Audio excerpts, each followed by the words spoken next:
이 5가지 징조는 하나님께서 당신을 준비시키고 계심을 뜻합니다. 하나님께서 당신을 새로운 수준으로 이끌어가고 계실지도 모릅니다. 그분은 택한 자들을 훈련시키고 준비시키기 위해 때로는 고통스럽고 때로는 도전적인 과정을 허락하십니다. 그런데 당신이 지금 겪는 일들이 단순한 시련이 아니라 하나님께서 당신을 위대한 계획에 맞게 준비시키고 계신 징조라면 어떻게 하시겠습니까? 첫 번째 징조는 갑작스럽게 다가오는 불확실함입니다. 당신의 삶이 채 안정되지도 않았고 모든 것이 뿌리째 흔들리고 있다면 하나님께서 당신의 의지와 신뢰를 다시 오직 그분께로 돌리게 하시려는 것입니다.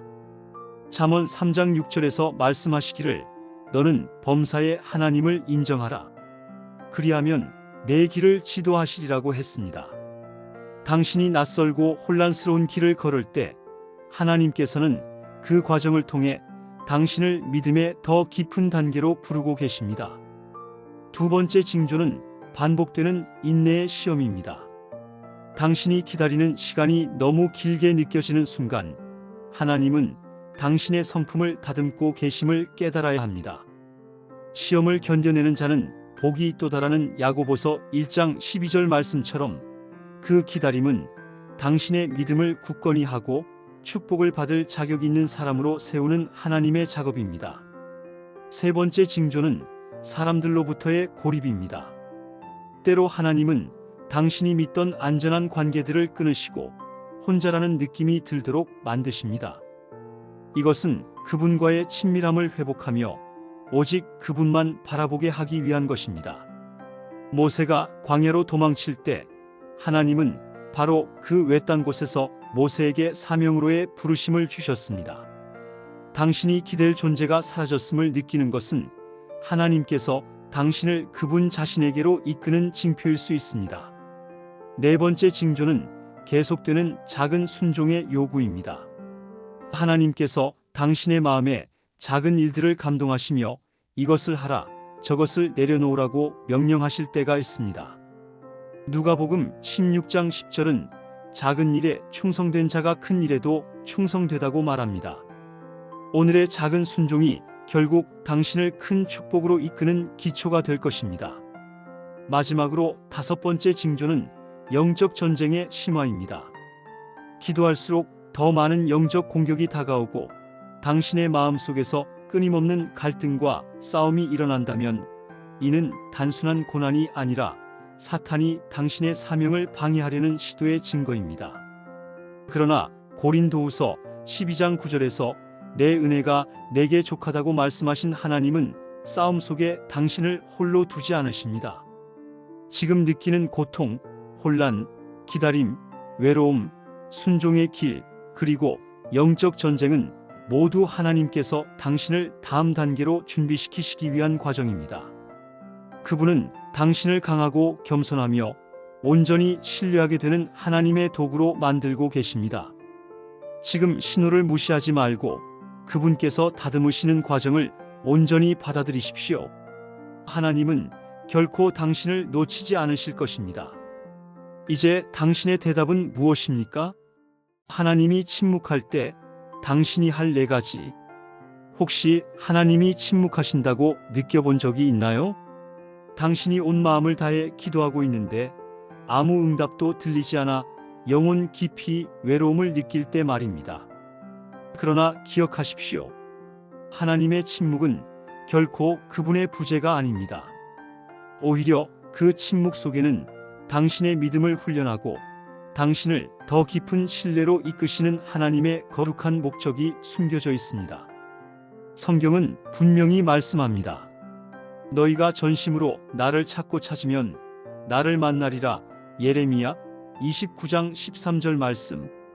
하나님이 침묵하실 때 가장 먼저 해야 할 일은 바로 당신의 마음 상태를 점검하는 것입니다. 우리는 때때로 하나님의 음성을 듣는데 방해가 되는 죄나 불순종을 간과하곤 합니다. 시편 66편 18절은 내가 내 마음에 죄악을 품었더라면 주께서 듣지 아니하시리라고 경고합니다. 죄는 우리의 영적 귀를 막아버리니 용기를 내어 회개하고 마음을 깨끗이 하십시오. 두 번째로 하나님의 약속을 붙드십시오. 당신이 듣고 싶어하는 즉각적인 응답이 없더라도 하나님은 당신을 떠나지 않으신다는 것을 알고 계셔야 합니다. 히브리서 13장 5절은 내가 결코 너를 버리지 아니하고 너를 떠나지 아니하리라고 선언합니다. 말씀이 침묵의 중간에 있는 당신의 유일한 나침반임을 기억하고 그 약속들을 계속 묵상하십시오. 세 번째로 끝까지 인내하며 하나님을 기다리십시오. 하나님의 시간은 우리의 시간과 다릅니다. 이사야 40장 31절의 말씀처럼 여호와를 앙망하는 자는 새로운 힘을 얻고 독수리처럼 날개치며 올라갑니다. 약속은 반드시 이루어지지만 그 과정에서 당신의 인내와 믿음이 시험받을 수 있습니다. 침묵 속에서도 하나님께서 여전히 일하고 계심을 믿으십시오. 마지막으로 침묵 속에서 계속해서 순종하십시오. 종종 우리는 응답이 없을 때 포기하거나 방향을 잃어버리지만 그때야말로 말씀에 따라 묵묵히 나아가야 할 때입니다. 아브라함은 하나님의 약속이 지연되는 가운데에도 여전히 믿음으로 행하며 순종했습니다. 당신의 순종은 침묵 속에서도 하나님께 충성된 마음을 드러내는 증거입니다. 침묵은 질책이 아니라 초대일 수 있습니다. 하나님이 말씀하지 않으실 때조차 당신의 깊은 신뢰를 요청하고 계신다면 그 믿음은 어떤 상황 속에서도 흔들림 없는 것입니다. 그러므로 회개하라, 붙잡으라, 인내하라, 그리고 순종하십시오. 하나님의 침묵 속에서도 당신은 여전히 그분의 계획 위에 있다는 것을 기억하십시오. 하나님의 사랑을 온전히 신뢰할 때 얻게 되는 최고의 선물. 하나님의 사랑을 온전히 신뢰하는 것이 당신 삶에 어떤 변화를 가져올 수 있을지 깊이 생각해 본 적이 있습니까? 그것은 단순한 위로 이상의 것입니다. 당신이 하나님의 사랑을 온전히 받아들일 때 얻게 되는 선물은 이 땅과 영혼 속에서 어떤 것도 비교할 수 없을 정도로 위대합니다. 첫 번째 선물은 두려움을 초월하는 완전한 평안입니다. 이사야 41장 10절은 이렇게 선언합니다. 두려워하지 말라. 내가 너와 함께 함이라. 당신의 삶에 닥치는 고난과 불확실함 속에서도 하나님의 사랑은 흔들림 없는 보호막이 됩니다. 당신의 마음이 세상 불안으로 흔들릴 때도 그분을 신뢰하는 순간 마음속에 차오르는 평안과 안식은 모든 이해를 초월합니다. 두 번째로 하나님의 사랑을 신뢰할 때 당신은 결코 홀로 싸우지 않게 됩니다. 로마서 8장 31절이 우리에게 상기시키듯 하나님이 우리를 위하시면 누가 우리를 대적하리요? 당신의 싸움은 더 이상 당신 혼자만의 싸움이 아닙니다. 하나님의 사랑은 매 순간 당신 곁에 붙어 계시며 당신을 위해 싸우십니다. 어떤 관계에서 오는 실망감, 실패로 인한 좌절감, 혹은 삶의 무게가 당신을 짓누를지라도 하나님의 사랑은 당신이 끝까지 나아갈 힘을 공급합니다. 세 번째 선물은 진정한 자유입니다. 요한복음 8장 36절은 이렇게 말합니다. 아들이 너희를 자유롭게 하면 너희가 참으로 자유로우리라. 이 사랑 안에서 당신은 실패에 대한 두려움, 사람의 눈길로부터 오는 압박, 그리고 세상의 거짓 약속에서 벗어날 수 있습니다. 오직 그분의 진리 안에서 당신의 가치는 이미 확정되었습니다. 때로는 우리의 마음이 이 세상의 거짓말에 속아 넘어가기 쉽지만 하나님의 사랑을 온전히 신뢰하는 자는 자유로운 영혼이 됩니다. 마지막으로 하나님을 신뢰할 때 당신은 마침내 누구도 뺏을 수 없는 깊은 기쁨을 소유하게 됩니다. 하박국 3장 17, 18절은 이 진리를 선포합니다. 삶의 물질적 조건이 아무리 부족해도 하나님 안에서의 기쁨은 산 너머 빛과 같습니다. 당신이 하나님의 사랑에 깊이 뿌리를 내릴 때 나타나는 이 기쁨은 단순한 감정이 아닙니다. 그것은 하나님의 약속을 믿고 그분의 자녀로 살며 하나님의 영광 안에 참여하는 자들만이 누릴 수 있는 영원한 삶의 증거입니다. 이제 질문입니다. 무엇이 당신을 이 사랑으로부터 주저하게 만듭니까? 하나님의 사랑은 이미 선포되었습니다. 그 사랑이 당신을 위해 준비한 선물들을 놓치지 마십시오. 오늘 바로 이 순간에 그 사랑을 온전히 신뢰해 보십시오. 왜 믿음이 깊은 사람일수록 더 큰 시련을 겪는가? 왜 믿음이 깊은 사람일수록 더 큰 시련을 겪는지 진지하게 고민해 본 적 있습니까? 아마 당신도 하나님을 향한 믿음을 키워갈수록 삶이 더 쉬워지길 기대했을지 모릅니다. 그런데 오히려 불타는 듯한 시련과 고난이 몰아칠 때가 있습니다. 왜일까요? 그 첫 번째 이유는 하나님의 사람은 단련되기 위해 선택받았기 때문입니다. 여러분은 금을 정련하는 과정을 아시나요? 금이 진정으로 순수해지려면 불 속에서 끊임없이 녹고 다시 단단해져야 합니다. 성경에서도 내가 너를 풀무불에서 단련하였노라. 이사야 48장 10절 말씀하십니다. 이처럼 시련은 우리의 믿음을 정결하게 하고 하나님께서 더 큰 목적을 위해 우리를 준비시키는 과정입니다.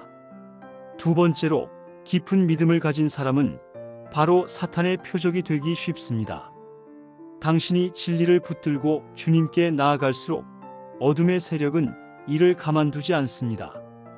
베드로전서 5장 8절은 너희 대적 마귀가 우는 사자같이 두루다니며 삼킬 자를 찾나니라고 경고합니다.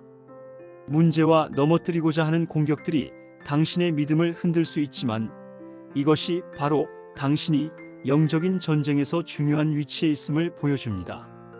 셋째로 하나님의 가장 위대한 약속은 종종 가장 깊은 고난 속에서 이루어집니다. 기억하십시오. 요셉은 감옥을 지나야 왕궁에 설 수 있었고 이스라엘 백성은 광야를 지나야 약속의 땅에 들어갔습니다. 하나님은 고난을 통해 당신이 그분께 더 가까이 나아가도록 만드십니다. 가끔은 우리를 낮추시고 의지할 곳이 오직 하나님뿐임을 깨닫게 하시는 것입니다. 야고보서 1장 2절에서 4절처럼 너희가 여러 가지 시험을 만나거든 온전히 기쁘게 여기라는 말씀은 단지 아름다운 위로가 아닙니다. 그것은 고난의 목적을 꿰뚫는 진리입니다. 마지막으로 시련은 당신의 믿음을 증명하고 세상 속에서 하나님의 영광을 드러내는 기회입니다. 많은 이들이 당신의 고난 속 태도를 보며 믿음의 실체를 목격합니다. 당신의 속삭임 속에서도 여전히 들리는 하나님은 선하시다는 고백은 세상 어떤 설교보다 강력한 증거입니다. 이제 물어보겠습니다. 당신은 이 시련 속에서 하나님을 더 신뢰하기로 결단하겠습니까? 시련은 영적인 성숙의 통로입니다. 그것을 원망하지 말고 받아들이십시오. 그리고 이 모든 과정을 통해 하나님께서 행하실 더 큰 일을 기대하십시오. 영적 싸움 속에서 승리하는 사람이 되는 7가지 비결. 영적 싸움이 당신의 삶 속에서 격렬하게 불타오르고 있습니까? 그렇다면 이 싸움에서 승리하는 고지가 보이지 않을 수도 있습니다. 그러나 분명히 기억하십시오. 당신은 패배하도록 만들어지지 않았습니다. 하나님은 이미 당신이 이 전투에서 이길 모든 무기를 주셨습니다. 첫째, 당신은 항상 진리의 무기로 시작해야 합니다. 에베소서 6장 14절에서 하나님은 우리가 진리로 허리를 띠라고 분명히 말씀하셨습니다. 적의 가장 큰 무기는 거짓말이고 혼란입니다. 당신이 하나님 말씀 안에서 분명히 선다면 어떤 속임수도 당신을 무너뜨릴 수 없습니다. 둘째, 당신의 믿음은 방패와도 같습니다. 히브리서 11장 1절은 믿음이 바라는 것들의 실상이요 보지 못하는 것들의 증거라 증언합니다. 원수가 당신을 의심하거나 두려움으로 몰아가려고 할 때 믿음의 방패로 모든 불화살을 막아내십시오. 믿음은 당신의 싸움을 하나님께 맡기고 그분의 능력을 붙드는 강력한 태도입니다. 셋째, 당신은 날마다 기도로 무장해야 합니다. 대화가 끊기면 관계도 약해질 수밖에 없습니다. 마태복음 26장 41절에서 예수님은 시험에 들지 않게 깨어 기도하라고 명령하셨습니다. 당신의 기도는 영적 싸움의 중심에서 당신을 지키는 방어막입니다. 하지만 단순히 간청하는 기도로 그치지 마세요. 기도는 하나님과의 관계를 심화하며 당신의 영적 시력을 열어 적의 계략을 분별하게 돕습니다. 넷째, 원수의 공격이 격렬할수록 하나님께 가까이 나아가십시오. 야고보서 4장 7, 8절은 마귀를 대적하라. 그리하면 너희를 피하리라고 강조합니다. 당신의 전쟁은 자신의 힘으로 싸우는 것이 아닙니다. 하나님께 겸손히 나아가고 그분의 보호를 요청하십시오. 이것이 설령 약해 보일지라도 하나님께 복종하는 이 과정이야말로 진정한 승리의 문입니다. 다섯째, 당신은 예배를 무기로 사용할 수 있습니다. 역대하 20장에서 여호사밧 왕의 군대가 적을 맞서 싸우지 않고 예배를 통해 승리한 사건을 기억하십시오. 예배는 단순한 행동이 아니라 당신의 영혼이 하나님의 승리에 참여하는 선언입니다. 여섯째로, 당신의 말도 영적 전투에서의 강력한 무기입니다. 잠언 18장 21절은 죽고 사는 것이 혀의 권세에 달렸다고 말씀합니다. 당신의 말이 두려움과 패배를 선언하는지 아니면 믿음과 승리를 외치는지를 끊임없이 점검해야 합니다. 일곱째, 당신은 항상 승리의 확신을 가지십시오. 로마서 8장 37절은 우리가 넉넉히 이기는 자라는 본질을 상기시킵니다. 당신은 이미 승리자로 부름받았습니다. 오늘부터 매 순간 당신의 상황과 감정이 무엇을 속삭이든 상관없이 하나님께서 승리를 보증하셨음을 굳게 믿으십시오. 이제 눈을 들어 믿음의 전진을 시작하십시오. 싸움은 격렬할지라도 당신은 패배자가 아닙니다. 하나님 안에서 당신은 반드시 승리할 것입니다. 성경이 말하는 재정적 축복을 받지 못하는 세 가지 이유. 당신은 왜 재정적 축복을 받지 못하고 있다고 생각하십니까? 기도하고 또 기도했는데도 상황이 나아지지 않고 하나님께서 약속하신 축복이 어디에 있는지 의문이 든 적은 없으셨습니까? 성경은 우리에게 분명히 말씀하십니다. 하나님의 계획은 우리를 번영케 하시려는 것입니다. 그런데 왜 그 축복이 우리의 삶에 나타나지 않을까요? 첫 번째 이유는 당신이 재정을 하나님께 온전히 맡기지 않았기 때문입니다. 너무 자주 우리는 우리의 재정을 스스로 통제하려고 합니다. 성경은 분명히 말합니다. 먼저 그의 나라와 그의 의를 구하라. 그리하면 이 모든 것을 너희에게 더하시리라. 당신은 자신의 필요와 욕망을 먼저 생각하고 하나님은 나중에 그것도 여유가 있으면 섬기려 하지는 않습니까? 하나님께서는 당신의 삶 전체, 특히 재정을 당신의 손에서 내려놓고 그분께 드리기를 원하십니다. 두 번째 이유는 관대한 마음이 부족하기 때문입니다. 성경은 명쾌합니다. 흩어 구제하여도 더욱 부하게 되는 일이 있나니 과도히 아껴도 가난하게 될 뿐이니라. 잠언 11장 24절. 언제 마지막으로 기꺼이 남을 섬기고 도운 적이 있습니까? 재정적 축복은 나눔에서 시작됩니다. 많은 사람이 돈이 많아지면 나누겠다고 말합니다.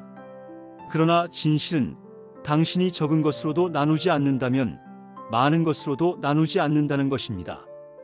하나님께서는 풍성히 베푸는 자를 사랑하십니다. 고린도후서 9장 7절. 그러므로 나의 필요보다 남의 필요를 먼저 생각하는 관대한 마음을 가지십시오. 축복은 나눌 때 흘러옵니다. 세 번째 이유는 당신의 생각과 말입니다. 당신은 스스로를 무엇이라 말합니까? 나는 절대 부자가 될 수 없어. 나는 언제나 돈이 부족해. 이러한 부정적인 선언은 당신이 가난의 사슬에서 벗어나지 못하도록 붙잡아 둡니다. 성경은 말과 생각이 생명을 결정한다고 선포합니다. 죽고 사는 것이 혀의 권세에 달렸다. 잠언 18장 21절. 당신이 말하는 부정적인 말들은 당신의 믿음을 갉아먹고 있습니다. 재정적 축복을 받으려면 하나님의 풍성한 공급을 믿고 자신의 입술로 선언하십시오. 스스로에게 말하십시오. 하나님께서는 나의 공급자시다. 나는 부족함이 없다. 빌립보서 4장 19절. 그리고 그 믿음을 행동으로 보여야 합니다. 재정적 축복을 받지 못하는 이유는 단순히 돈이 부족해서가 아닙니다. 그것은 하나님을 온전히 신뢰하고 우선순위를 바로잡으며 관대한 마음과 긍정적이고 믿음에 찬 선언을 통해 우리의 영적인 태도를 변화시키는 데 달려 있습니다. 이제 선택은 당신에게 달려 있습니다. 하나님께서 이미 준비해 놓으신 재정적 축복의 문을 두드리겠습니까? 아니면 계속해서 문 밖에서 서성거리겠습니까? 당신이 지금 놓치고 있는 하나님의 뜻 5가지. 당신은 지금 하나님의 뜻을 온전히 따르고 있다고 확신하시나요? 아니면 무언가 중요한 것을 놓치고 있진 않으신가요? 하나님께서는 당신의 삶 속에서 분명히 말씀하시고 계십니다.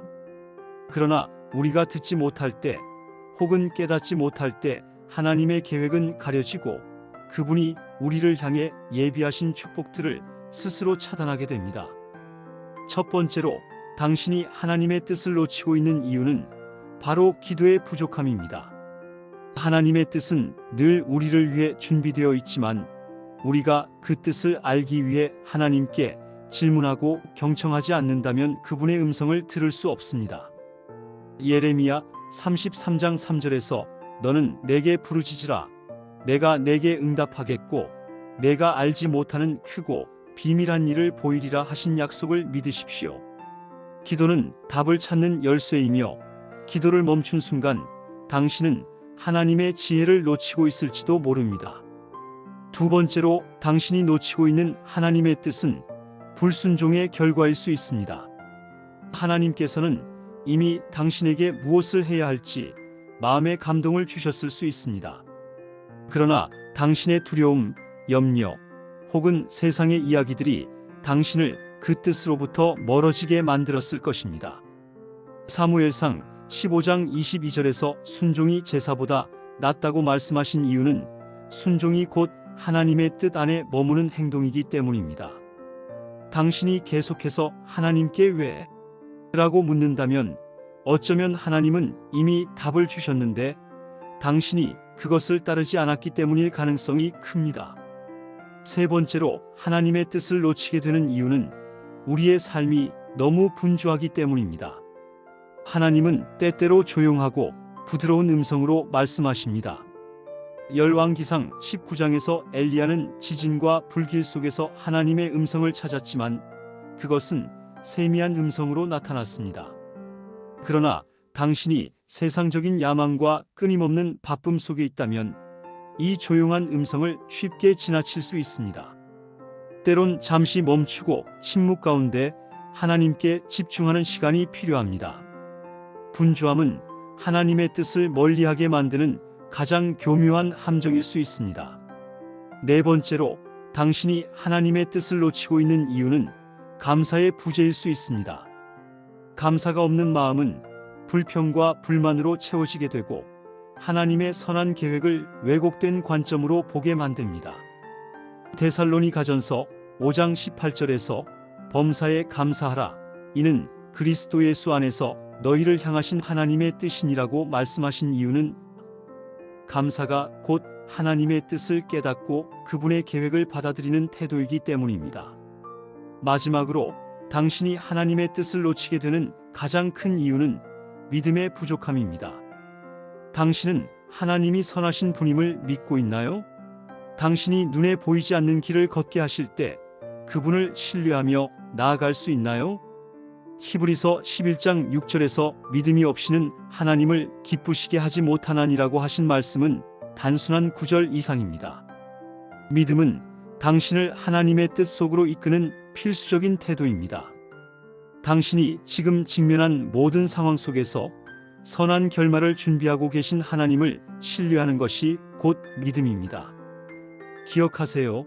하나님의 뜻은 당신을 괴롭히거나 당신의 행복을 빼앗기 위한 것이 아닙니다. 그것은 선하시고 기뻐하시고 온전하신 뜻. 로마서 12장 2절입니다. 지금 당신은 무엇이 하나님께서 당신을 위해 계획하신 것인지 묻고 계십니까? 자신의 삶을 뒤돌아보며 위의 5가지 요인 중 어떤 것이 당신을 그분의 뜻에서 멀어지게 했는지 진지하게 고민해 보십시오. 그리고 오늘 지금 바로 기도의 자리로 나아가십시오. 하나님께서 예비하신 뜻은 이미 당신을 향해 열려 있습니다. 이제는 당신이 그것을 붙잡을 시간입니다. 기적이 일어나기 직전에 나타나는 4가지 영적 신호. 기적은 당신 삶 속에 언제나 예고 없이 나타나는 것이 아닙니다. 사실 기적이 다가오기 직전의 순간들은 영적인 눈을 뜬 사람에게 분명한 신호로 드러납니다. 첫 번째 신호는 바로 혼란 가운데에서도 평안을 느끼는 순간입니다. 사람들은 흔히 인생의 폭풍이 가까워질 때 두려움에 사로잡힙니다.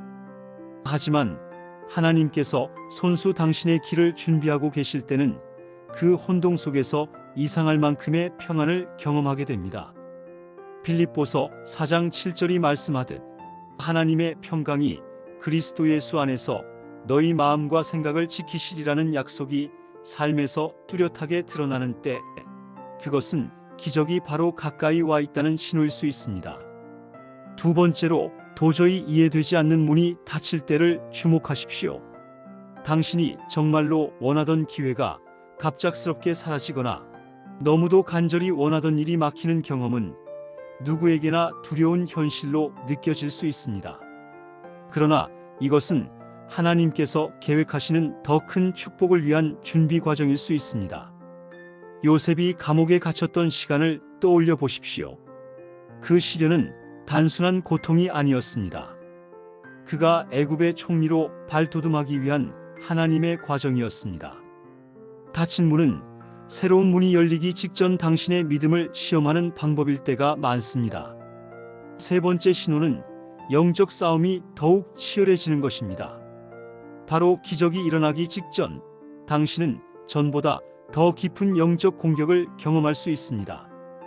이것은 적이 당신 삶에서 일어날 놀라운 변화를 감지하고 그것을 막으려 해오기 때문입니다.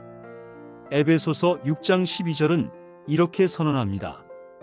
우리의 싸움은 혈과 육에 대한 것이 아니요 정사와 권세와 이 어둠의 세상 주관자들과 하늘에 있는 악의 영들에게 대함이라. 영적인 싸움이 고조될수록 하나님께서 일하고 계심을 믿으십시오. 이 싸움이 극심해진다면 당신은 곧 놀라운 돌파구를 경험하게 될 것입니다. 마지막으로 당신의 믿음이 끊임없이 도전받는 시점을 기억하십시오. 하나님은 당신의 믿음을 성장시키기 위해 당신을 흔드십니다. 때로 그 과정은 너무나도 고통스러워 믿음을 유지하기 어려운 순간을 맞이할 수도 있습니다. 하지만 히브리서 11장 6절의 말씀처럼 믿음이 없이는 기쁘시게 못하나니 하나님께 나아가는 자는 반드시 그가 계신 것과 또한 그가 자기를 찾는 자들에게 상 주시는 이심을 믿어야 할지니라. 믿음이 시험받는 이 순간은 하나님께서 당신에게 특별한 축복을 예비하시는 과정일 가능성이 큽니다.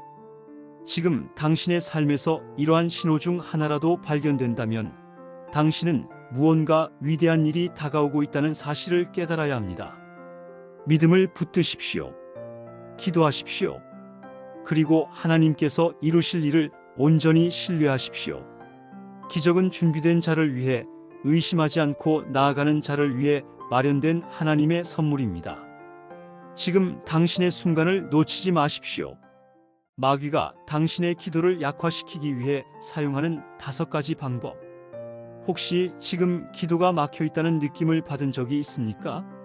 아무리 간절히 기도해도 응답이 없는 것처럼 느껴질 때 그것은 단순히 당신의 믿음 부족 때문이 아닙니다. 마귀는 은밀하게 당신의 기도를 약화시키고 그 열매를 가로막으려는 계략으로 가득합니다. 첫 번째 방법은 바로 기도를 미루게 만드는 것입니다. 나중에 해야겠다는 생각은 단순한 게으름이 아니라 기도가 하나님의 능력을 끌어오는 힘임을 아는 마귀가 당신을 정시에 기도하지 못하게 방해하려는 전략입니다. 부지런하여 게으르지 말고 열심을 품고 주를 섬기라는 로마서 12장 11절 말씀처럼 게으름은 영적 나태함을 낳고 결국 하나님과의 연결을 약화시킵니다. 두 번째, 마귀는 당신이 기도 중에 산만해지도록 유도합니다. 기도를 시작할 때 정작 엉뚱한 생각이 떠오르거나 갑자기 해결해야 할 일들이 머리를 채우는 경험을 해보셨을 것입니다. 너희는 깨어 근신하며 기도하라는 베드로전서 4장 7절 말씀처럼 깨어 있음이 없이는 기도는 흐트러지고 기도의 열정은 점점 식어갑니다. 세 번째 방법은 의심과 죄책감을 심는 것입니다. 당신의 과거 실수나 실패를 자꾸만 떠올리게 하면서 스스로를 기도할 자격이 없는 사람처럼 생각하게 만듭니다. 그러나 요한일서 1장 9절은 말합니다. 만일 우리가 죄를 자백하면 그는 미쁘시고 의로우사 우리 죄를 사하시며 하나님은 이미 당신을 용서하셨고 당신은 당당히 아버지의 품으로 나아갈 권리가 있습니다. 네 번째로 마귀는 기도의 효과에 대한 회의를 조장합니다. 아무리 기도해도 하나님이 듣지 않으신다는 거짓말로 당신의 믿음을 약화시키려 합니다. 그러나 야고보서 5장 16절은 분명히 말합니다. 의인의 간구는 역사하는 힘이 크니라. 믿음의 기도는 반드시 열매를 맺습니다. 마지막으로 마귀는 당신의 기도를 타인의 눈치 보기와 비교로 하찮게 여기도록 만듭니다. 내 기도는 충분히 강력하지 않다. 나는 기도할 줄 모른다는 생각을 심어 자포자기하게 만듭니다. 하지만 마태복음 6장 6절은 말합니다. 너는 기도할 때 내 골방에 들어가고 문을 닫고 은밀한 중에 계신 내 아버지께 기도하라. 중요한 것은 사람의 시선이 아니라 하나님과의 개인적이고 진정성 있는 대화입니다. 그러므로 지금 당신의 기도가 가로막히고 약해졌다는 생각이 든다면 그 배후의 영적 전쟁을 직시하십시오. 마귀의 속임수에서 깨어나 하나님의 약속과 진리를 붙드십시오. 당신의 기도는 하늘을 움직이는 강력한 무기입니다. 그것을 잊지 말고 오늘 다시 하나님께 담대히 나아가십시오. 마귀의 속임수에서 벗어나 기도의 능력을 회복하는 법. 기도하고 있을 때 혹시 이런 생각이 든 적이 있습니까? 내 기도를 하나님께서 듣고 계실까? 혹은 내 기도가 정말 효과가 있을까? 당신이 이 질문을 갖고 있다면 지금 영적인 전쟁 한가운데 있을 가능성이 높습니다. 마귀는 당신의 기도를 약화시키기 위해 다양한 방법으로 끊임없이 역사합니다. 첫 번째로 그는 당신이 기도 시간을 미루도록 유혹합니다. 나중에 하지 뭐, 지금은 바빠라는 생각은 결코 단순한 게으름이 아닙니다. 이는 당신의 기도를 약하게 만들기 위한 마귀의 첫 번째 전략입니다. 하지만 하나님의 말씀은 분명히 말합니다. 부지런하여 게으르지 말고 열심을 품고 주를 섬기라는 로마서 12장 11절 명령을 붙드시길 바랍니다. 기도를 미루는 순간 당신의 영적 연결은 약화되며 마귀는 그 틈을 삽니다. 두 번째, 마귀는 당신의 생각을 산만하게 만듭니다. 기도를 시작하는 순간 갑자기 떠오르는 엉뚱한 생각들, 해야 할 일들, 그리고 당신의 마음을 흩어놓는 잡념들은 단순한 방해가 아닙니다. 이는 당신이 기도에 집중하지 못하도록 하는 교묘한 속임수입니다. 그러나 너희는 깨어 근신하며 기도하라는 베드로전서 4장 7절 말씀처럼 당신은 깨어 있어야 합니다. 기도는 하나님과의 대화이자 하늘의 실제를 붙잡는 순간입니다. 깨어남을 통해 당신의 기도에 온전히 집중하십시오. 세 번째로 그는 당신에게 의심과 죄책감을 심습니다. 내가 하나님께 나아갈 자격이 있을까? 라는 생각은 거짓말입니다. 하나님은 이미 당신을 용서하셨습니다. 만일 우리가 죄를 자백하면 그는 미쁘시고 의로우사 우리 죄를 사하시며 요한일서 1장 9절 말씀하셨습니다. 용서를 받았다는 확신을 가지고 주님 앞에 담대히 나아가십시오. 죄책감은 당신을 무너뜨리기 위한 마귀의 덫일 뿐입니다. 네 번째로, 마귀는 기도의 효과에 대해 당신을 회의하게 만듭니다. 아무리 기도를 해도 하나님이 응답하지 않으신다는 거짓말로 당신의 믿음의 뿌리를 흔들려고 합니다. 하지만 성경은 분명히 말합니다. 의인의 간구는 역사하는 힘이 크니라는 야고보서 5장 16절 약속은 결코 흔들리지 않습니다. 당신의 기도는 지금도 하늘을 움직이고 있습니다. 마지막으로, 그는 비교와 열등감을 심어 당신의 기도를 무의미하게 만듭니다. 당신은 타인의 기도와 비교하며 자신의 기도를 하찮게 여기고 있지는 않습니까? 그러나 예수님은 이렇게 말씀하셨습니다. 너는 기도할 때 내 골방에 들어가고 문을 닫고 은밀한 중에 계신 내 아버지께 기도하라. 마태복음 6장 6절. 기도의 가치는 외부에 있지 않습니다. 하나님께 드리는 진실한 마음과 그분과의 관계가 가장 중요한 것입니다. 이제는 깨어나십시오. 마귀의 속임수가 얼마나 교묘한지 깨달으십시오. 기도는 당신의 인생을 변화시키고 하나님께서 역사하시는 통로입니다. 기도를 미루지 마십시오. 마음이 산만해질 때마다 말씀으로 무장하십시오. 자신을 자격 없는 자로 느끼게 하는 죄책감을 떨쳐내고 응답에 대한 의심을 하나님의 약속에 맡기십시오. 당신의 기도는 강력하며 당신을 통해 하나님의 나라가 이 땅에 임합니다. 지금 바로 기도의 자리로 나아가십시오. 하나님은 기다리고 계십니다. 영적인 번영을 막는 잘못된 믿음의 세 가지 함정. 지금 당신은 하나님께서 약속하신 영적인 번영을 누리고 있습니까? 아니면 계속해서 무엇인가에 막혀 있다고 느끼고 있습니까? 사실 우리를 막고 있는 것은 종종 외부의 요인이 아니라 우리가 가진 잘못된 믿음 때문일 수 있습니다. 영적인 번영을 막는 첫 번째 함정은 나는 충분히 자격이 없다라는 잘못된 믿음입니다. 많은 사람이 자신의 과거 실수나 부족함으로 인해 하나님이 자신을 축복하실 수 없을 것이라 생각합니다. 하지만 하나님의 말씀은 이렇게 선언합니다. 그러므로 이제 그리스도 예수 안에 있는 자에게는 결코 정죄함이 없나니. 로마서 8장 1절. 당신의 자격은 당신 자신에게 있는 것이 아니라 예수님이 이미 완성하신 십자가의 사역에 있습니다. 스스로를 정죄하는 마음을 버리십시오. 그것은 마귀가 조장하는 거짓된 생각일 뿐입니다. 두 번째로, 나는 모든 것을 스스로 해결해야 한다는 믿음은 당신의 영적 삶을 갉아먹는 함정입니다.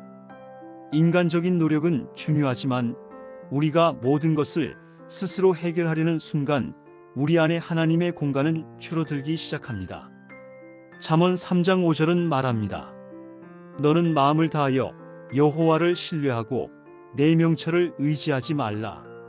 당신의 문제가 아무리 크고 복잡해 보여도 그분의 도움 없이 혼자 해결하려는 시도는 당신을 번영에서 멀어지게 만듭니다. 하나님은 우리가 모든 부담을 그분께 맡기길 원하십니다. 일을 맡겨야 일이 되지 혼자 짊어지고 있는 한 그 문제는 계속 무거운 짐으로 남을 것입니다. 세 번째 함정은 내 삶에 당연히 부족함이 있어야 한다는 잘못된 믿음입니다. 어떤 사람은 겸손의 미명 아래 자신이 누려야 할 권리, 특히 하나님께서 약속하신 풍성함을 거부합니다. 그러나 요한복음 10장 10절에서 예수님은 분명히 말씀하셨습니다. 내가 온 것은 양으로 생명을 얻게 하고 더 풍성히 얻게 하려는 것이라. 하나님은 당신의 영혼이 번영하고 관계가 치유되며 삶이 풍성해지길 원하십니다. 부족함이 하나님께 더 가까이 나아가는 유일한 길이라고 믿는다면 그것은 성경이 말하는 진리가 아닙니다. 당신의 삶에서 하나님의 약속을 기대하십시오. 그것이 오히려 하나님을 기쁘시게 하는 믿음입니다. 이제는 이 세 가지 잘못된 믿음을 벗어 던지십시오. 당신이 자격 없다는 생각, 스스로 모든 것을 해결해야 한다는 고정관념, 그리고 부족함이 신앙적으로 더 가치 있다는 착각은 모두 영적으로 당신을 묶어두는 쇠사슬입니다. 하나님께서 당신에게 약속하신 풍성한 삶을 경험하기 위해 진리로 무장하십시오. 진리만이 우리를 자유롭게 합니다. 진리를 알지니 진리가 너희를 자유롭게 하리라. 요한복음 8장 32절. 하나님께 완전히 의지하는 믿음으로 나아가십시오. 그것이 당신의 영적인 번영을 이루는 첫걸음입니다. 당신의 삶에 찾아올 영적 돌파구의 7가지 징조. 지금 당신의 삶에 하나님께서 준비하신 영적 돌파구가 다가오고 있습니까? 그 증거를 분명히 알아차릴 준비가 되어 있습니까? 영적 돌파구는 갑작스럽게 오는 것이 아닙니다. 하나님께서 당신의 삶에 새로운 일을 시작하실 때 그 징조들은 분명하고 강력합니다. 첫 번째 징조는 당신의 삶에 강한 저항과 영적 전쟁이 나타나는 순간입니다. 당신이 더 깊은 기도와 순종 가운데 있을 때 갑자기 모든 일이 더 복잡해지고 문제들이 몰려온다면 그건 오히려 영적 돌파구가 가까워졌다는 신호입니다. 사탄은 당신을 더 묶어두기 위해 마지막 발악을 합니다. 에베소서 6장 12절은 이를 분명히 말합니다.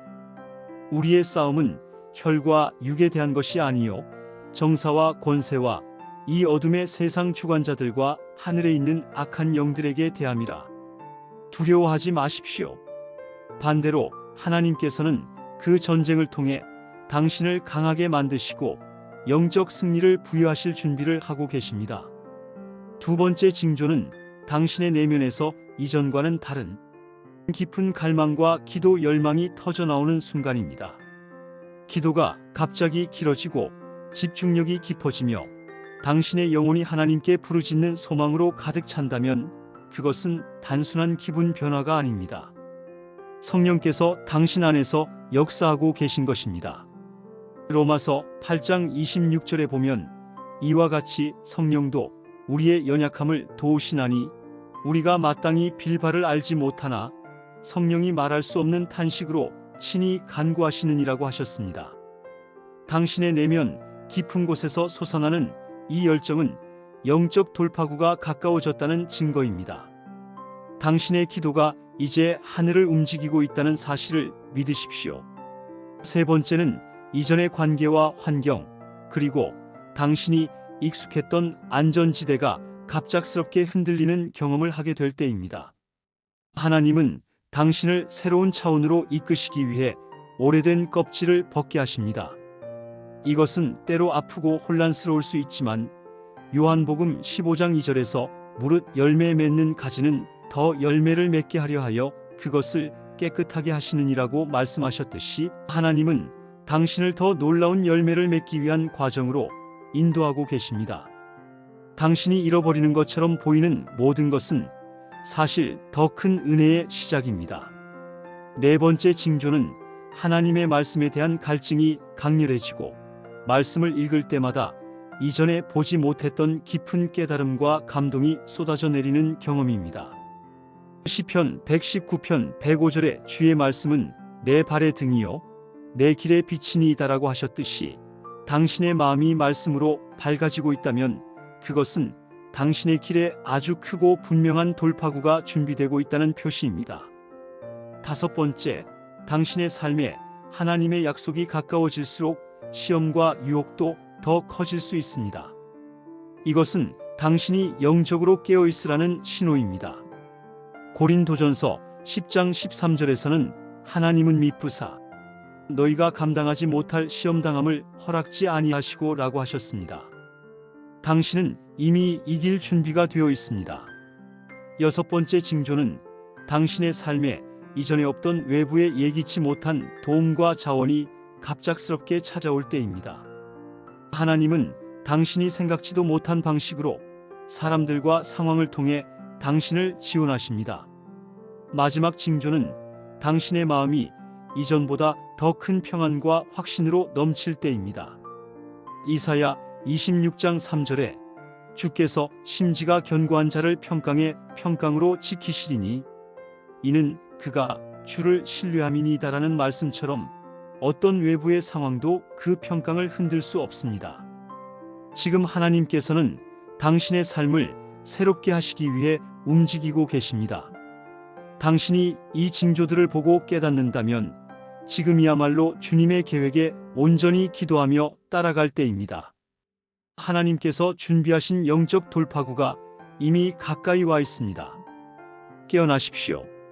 믿음을 굳게 붙드십시오. 그리고 주님을 향한 순종의 걸음을 멈추지 마십시오. 하나님이 당신의 삶을 변화시키기 위해 기다리시는 이유. 왜 하나님은 당신의 삶을 변화시키실 수 있을 만큼 강하시면서도 그 순간을 기다리시는 걸까요? 왜 당신의 기도와 간구에 바로 응답하지 않으시는 걸까요? 사실 하나님의 지연은 결코 방관이나 무관심이 아닙니다. 그것은 하나님의 완벽한 계획의 일부입니다. 첫 번째 이유는 당신의 믿음을 단련하기 위해서입니다. 하나님은 당신이 굳건한 믿음을 가진 자로 서길 원하십니다. 야고보서 1장 3절은 이렇게 말합니다. 너희 믿음의 시련이 인내를 만들어내는 줄 너희가 알리라. 당신의 오늘의 기다림은 단순한 지연이 아닙니다. 그것은 당신을 더 깊이 뿌리내리게 하는 과정이며 당신의 믿음을 통해 역사를 이루시려는 하나님의 방법입니다. 두 번째 이유는 당신의 내면을 준비시키는 것입니다. 하나님은 결코 변화를 무작정 밀어붙이지 않으십니다. 그는 당신이 준비되지 않은 상태에서 새로운 사명을 시작하지 않으십니다. 이사야 64장 8절에서 말씀하시길 여호와여 이제 주는 우리 아버지시니이다. 우리는 진흙이요 주는 토기장이시니 우리가 다 주의 손으로 지으신 것이니이다고 하셨습니다. 하나님은 당신을 깎고 다듬으십니다. 당신의 상처, 한계, 그리고 연약함까지도 그분의 손에 맡겨드리는 자를 다듬어 하나님의 목적에 맞는 도구로 만드십니다. 그리고 그 과정이 바로 기다림입니다. 세 번째 이유는 당신의 삶에 온전한 타이밍을 맞추기 위함입니다. 때로 우리의 인간적인 관점에서는 하나님께서 너무 늦게 오시는 것처럼 느껴질 수 있습니다. 그러나 전도서 3장 1절은 이렇게 선포합니다. 천하의 범사가 기한이 있고 모든 목적이 이룰 때가 있나니 당신의 탁월한 변화는 정확히 하나님의 시계에 따라 이루어집니다. 지금 당신이 느끼는 한 걸음의 더딘 속도는 의도된 것이며 하나님께서 완벽하게 계획하신 그 순간을 위해 준비하고 계신 것입니다. 마지막 이유는 하나님의 영광이 더 크게 드러나기 위해서입니다. 우리가 흔히 생각하듯 하나님의 일은 우리의 작은 바람에만 맞춰진 것이 아닙니다. 그분은 당신을 통해 세상에 크고도 놀라운 증거를 나타내길 원하십니다. 요한복음 11장 4절에서 예수님께서 나사로의 죽음을 두고 하셨던 말씀처럼 이 병은 죽을 병이 아니라 하나님의 영광을 위함이요 하나님의 아들이 이로 말미암아 영광을 받게 하려 함이라.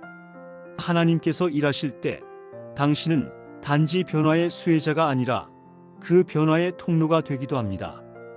이것이 진정한 이유입니다.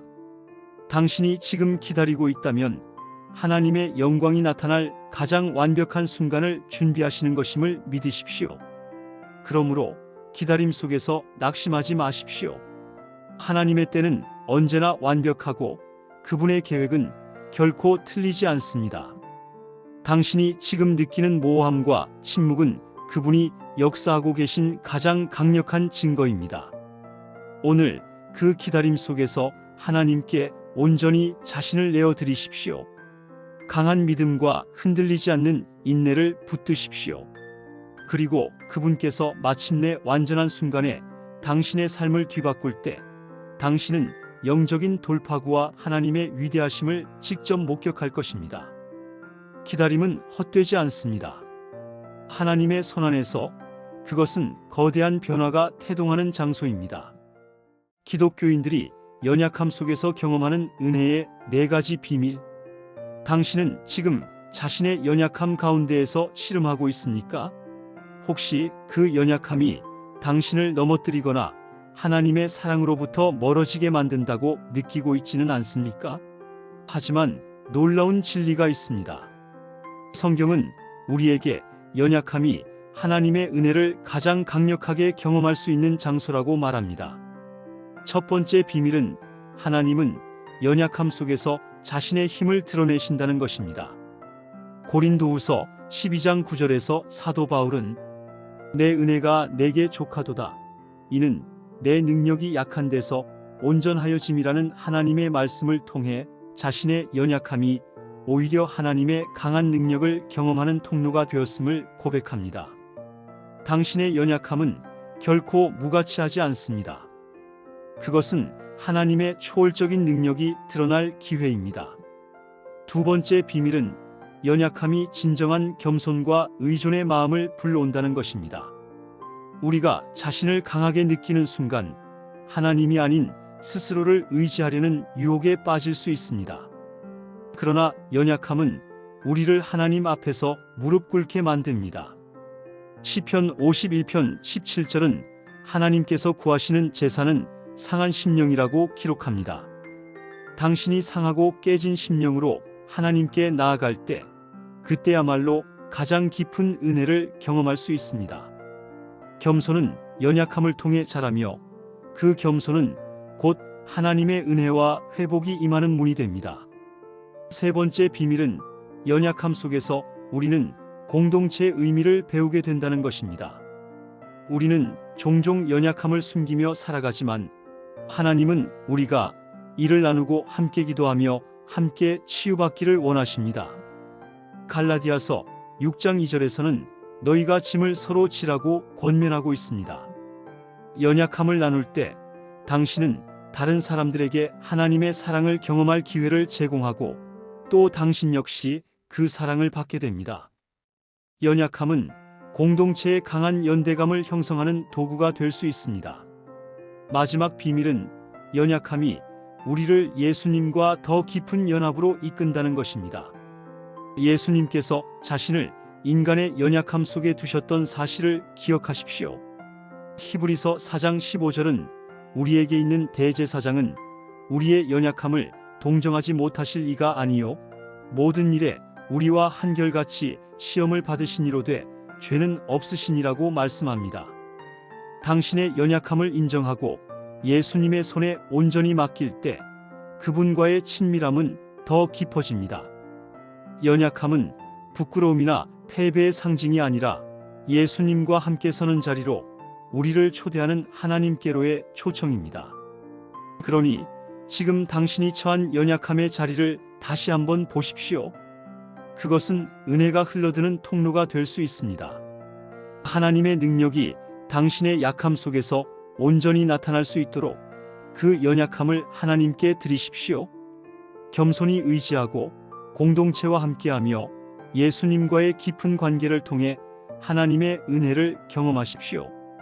당신의 연약함은 끝이 아니라 하나님의 은혜와 능력을 시작하는 장소입니다. 성령 충만한 삶을 위한 가장 중요한 3단계. 성령 충만한 삶을 살고 싶으십니까? 그런데 왜 많은 사람들이 성령의 능력을 체험하지 못한 채 그저 형식적인 신앙생활에 머무르고 있을까요? 그것은 바로 핵심적인 3가지 단계를 놓치고 있기 때문입니다. 첫 번째 단계는 회개의 삶입니다. 죄는 성령의 역사에 가장 큰 장애물입니다. 사도행전 3장 19절은 그러므로 너희가 회개하고 돌이켜 너희 죄 없이함을 받으라고 말씀합니다. 당신이 죄를 인정하고 하나님께 돌이킬 때 당신의 마음은 성령의 거룩한 임재로 채워질 준비가 됩니다. 회개는 단순히 잘못을 후회하는 것이 아닙니다. 그것은 삶의 방향을 완전히 바꾸는 철저한 결단입니다. 성령 충만한 삶은 항상 회개의 마음에서 시작됩니다. 두 번째 단계는 말씀으로 채워지는 것입니다. 성령 충만이란 단순한 감정적 경험이 아니라 말씀에 뿌리를 둔 안정된 삶입니다. 에베소서 5장 18절에서 사도 바울은 오직 성령으로 충만함을 받으라고 권고하며, 바로 이어지는 말씀에서는 시와 찬송과 신령한 노래로 서로 화답하며라는 표현을 통해 우리가 말씀과 예배로 충만해질 때 성령의 능력이 우리 안에 지속적으로 흐른다는 원리를 알려줍니다. 말씀의 씨앗이 없다면 성령의 열매를 맺는 것은 불가능합니다. 매일 말씀을 읽고 묵상하며 하나님의 진리로 마음과 생각을 채우십시오. 당신의 영혼이 하나님의 말씀으로 풍성해질 때 성령님의 능력이 자연스럽게 삶 속에서 드러나게 됩니다. 세 번째이자 가장 중요한 단계는 성령님을 신뢰하며 순종하는 삶입니다. 성령 충만은 어느 순간만의 체험이 아니라 날마다 이루어지는 계속적인 성령님의 인도하심과 함께 가는 여정입니다. 갈라디아서 5장 25절은 만일 우리가 성령으로 살면 또한 성령으로 행할지니라고 말씀합니다. 성령께서 주시는 작은 음성에 순종하기 시작할 때 당신은 점점 더 성령님의 인도하심을 확실히 느끼게 될 것입니다. 성령 충만한 삶을 막는 가장 큰 장애물은 불신과 고집입니다. 성령님은 당신을 더 깊은 은혜와 능력의 자리로 인도하시기를 원하지만 당신의 순종 없이는 그분의 역사를 제한할 수밖에 없습니다. 이 세 가지 단계는 결코 선택 사항이 아닙니다. 회개의 삶, 말씀으로 채워지는 삶, 그리고 성령님께 순종하는 삶은 성령 충만한 삶에 반드시 필요한 핵심입니다. 지금 당신은 어떤 단계에 있습니까? 성령 충만은 당신의 삶을 완전히 새롭게 변화시킬 수 있는 강력한 축복입니다. 아니, 오히려 그것은 하나님께서 당신을 위해 설계하신 본래의 삶입니다. 성령님의 능력을 제한하지 마십시오. 지금 이 순간 더 깊은 회개와 하나님의 말씀에 대한 갈망을 품고 매일 성령님의 인도하심에 순종하며 나아가십시오. 그러면 성령 충만이 단순한 개념이 아닌 당신의 일상 속 현실이 될 것입니다. 당신이 택함 받은 자라는 것을 의심하게 되는 이유들. 혹시 이런 생각을 해본 적 있으신가요? 나는 과연 하나님께 택함 받은 자일까? 혹은 왜 나 같은 사람이 하나님께 선택받았다고 믿기가 이렇게 힘들지? 사실 이런 의심은 거의 모든 신앙인이 한 번쯤 겪는 영적인 싸움입니다. 이것은 단순한 우발적 생각이 아닙니다. 사탄은 우리가 우리의 정체성을 의심하게 만들려고 끊임없이 거짓말을 던집니다.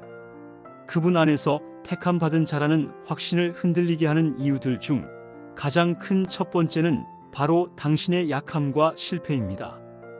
우리의 실수와 부족함은 마치 속삭이듯 말합니다. 내가 이런 모습을 보이고도 하나님의 사랑을 받을 수 있을까? 하지만 기억하세요. 나의 은혜가 내게 족하도다. 이는 내 능력이 약한 데서 온전하여짐이라는 하나님의 말씀, 고린도후서 12장 9절처럼 하나님은 우리의 약함 속에서 일하십니다. 우리가 하나님이 아닌 자신의 완벽함에 의지하려는 바로 그때 오히려 하나님과 멀어질 뿐입니다. 두 번째 이유는 세상의 기준입니다.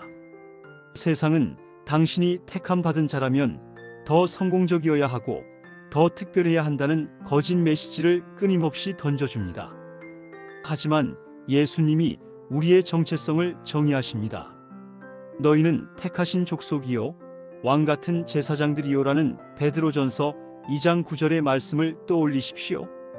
우리가 하나님 안에서 택함 받았다는 사실은 세상의 어떤 지위나 성과로 결정되지 않습니다. 세 번째는 하나님께서 당신에게 즉각적으로 응답하지 않으실 때입니다. 하나님이 보이지 않으신다고 느낄 때 그것이 곧 버림받음이라고 느끼기 쉽습니다. 그러나 하나님은 우리가 이해할 수 없는 방식으로 일하시는 분입니다. 여호와께서 이르시되 나의 생각은 너희의 생각과 다르며 나의 길은 너희의 길과 다르니라는 이사야 55장 8절의 말씀처럼 침묵이 곧 부재를 의미하지는 않습니다. 마지막으로 아직도 자신이 충분하지 않다고 느낄 때 당신은 택함 받은 자임을 의심합니다. 하지만 이것이 복음의 본질입니다. 우리는 누구도 충분하지 않습니다. 오로지 예수님의 완전함이 우리를 하나님께 가까이 데려다 줍니다. 그러므로 당신이 이렇게 물어야 합니다. 누가 나를 택했는가? 당신 자신이 아닙니다. 그것은 바로 하나님이십니다. 그분이 시작하신 일은 끝까지 인도하실 것입니다. 오늘 택함 받았다는 그 사실을 의심하는 대신 하나님께 신뢰를 두십시오. 하나님께서 당신을 선택하셨음을 믿고 예수님 안에서 담대히 서십시오. 그것이 오늘 당신이 붙들어야 할 진리입니다. 순종이 가져오는 기적을 경험한 사람들의 5가지 이야기. 당신은 하나님께 순종함으로써 기적을 경험할 준비가 되어 있습니까? 하나님은 끊임없이 우리에게 말씀하시고 우리를 이끄시지만 문제는 우리가 그분의 음성을 듣고 순종할 용기를 가질 수 있는가에 달려 있습니다. 오늘 순종이 어떻게 삶을 변화시키는지를 보여주는 5가지 강력한 이야기를 나누고자 합니다. 첫 번째 이야기는 아브라함의 믿음으로 시작합니다. 하나님께서는 아브라함에게 사랑하는 아들 이삭을 제물로 바치라고 명령하셨습니다. 상상할 수 없는 명령이었지만 아브라함은 하나님께 순종했고 그 결과 하나님은 그의 믿음을 기뻐하며 놀라운 축복으로 보답하셨습니다. 창세기 22장을 읽어보세요. 아브라함의 순종은 단지 이삭을 구한 것이 아니라 하나님과의 언약을 더욱 견고히 다진 사건이었음을 알게 될 것입니다. 두 번째 이야기는 구약시대의 과부 한 명에게서 나옵니다. 열왕기하 4장에 나오는 이 여인은 빚을 갚지 못해 2 아들이 노예로 팔릴 위기에 처해 있었습니다. 엘리사가 그녀에게 단지 집에 있는 기름병을 가지고 와서 모든 이웃에게 내가 가진 만큼 항아리를 빌리라고 말했을 때 그녀는 망설임 없이 그대로 행했습니다. 그리고 기적이 일어났습니다. 그녀의 기름은 결코 마르지 않았고 필요한 모든 것을 채우기에 충분했습니다. 이는 순종의 작은 행동이 우리의 삶에 넘치는 축복으로 연결될 수 있음을 극적으로 보여주는 이야기입니다. 세 번째 이야기는 신약에서 찾아볼 수 있는데 바로 성경 속 어부인 베드로와 관련이 있습니다. 누가복음 5장은 베드로가 밤새도록 고기 한 마리도 잡지 못한 사실을 기록하고 있습니다. 그러나 예수님께서 깊은 곳에 그물을 던지라고 말씀하셨을 때 그는 자신의 경험을 내려놓고 순종했습니다. 그 결과 베드로는 그물이 찢어질 정도로 엄청난 양의 물고기를 잡았고 이 사건은 그의 인생을 바꾸는 계기가 되었습니다. 때로는 우리의 경험과 상식을 내려놓고 하나님의 말씀을 믿고 행동할 때 가장 놀라운 일이 일어납니다. 네 번째는 현대의 이야기로 청년 한 사람이 하나님의 부르심에 응답하여 자신의 꿈을 포기하고 선교사로 헌신하게 된 사례입니다. 그는 안정된 삶을 뒤로하고 위험천만한 지역으로 갔지만 결국 그의 사역은 수백 명에게 복음을 전하는 결과를 가져왔습니다. 그의 이야기는 오늘날에도 하나님께 순종하는 것이 얼마나 강력한 영향을 미칠 수 있는지를 생생히 보여줍니다. 다섯 번째는 우리가 그저 간과하기 쉬운 일상 속 순종의 이야기입니다. 어떤 평범한 성도가 교회에서 받은 작은 마음의 감동에 따라 길 잃은 청소년에게 다가가 말을 걸었고 그 단순한 행동이 한 사람의 삶을 완전히 바꾸는 결과로 이어졌습니다. 하나님은 순종하기 쉬운 일부터 어려운 일까지 모두를 통해 역사하십니다. 요한복음 14장 15절은 너희가 나를 사랑하면 나의 계명을 지키라고 말씀하십니다. 따라서 순종은 단순한 행위가 아니라 하나님께 대한 사랑의 표현입니다. 이제 당신에게 묻겠습니다. 하나님께서 오늘 당신에게 순종을 요구하신다면 기꺼이 그 부르심에 응답하시겠습니까? 때로는 순종이 무모해 보이고 이해되지 않을지라도 그 안에는 항상 하나님의 놀라운 계획이 숨겨져 있습니다. 당신의 믿음과 순종은 기적을 낳는 열쇠가 될 것입니다. 왜 당신의 기도가 다른 사람들보다 강력하게 들리지 않는가? 혹시 당신은 왜 당신의 기도가 응답되지 않는 것처럼 느껴지는지 고민한 적이 있습니까? 다른 사람들이 하나님으로부터 응답을 받는 것처럼 보이는 순간 당신은 왜 침묵 속에 홀로 있는 것 같은 느낌이 드는지요? 오늘 이 질문에 대한 답과 더불어 강력하고 살아있는 기도를 어떻게 드릴 수 있는지 알아보겠습니다. 첫 번째 이유는 죄 때문일 수 있습니다. 이사야 59장 2절에서는 오직 너희 죄악이 너희와 너희 하나님 사이를 나누었고 너희 죄가 그의 얼굴을 가리어 너희에게서 듣지 않으시게 함이니라고 말씀하십니다.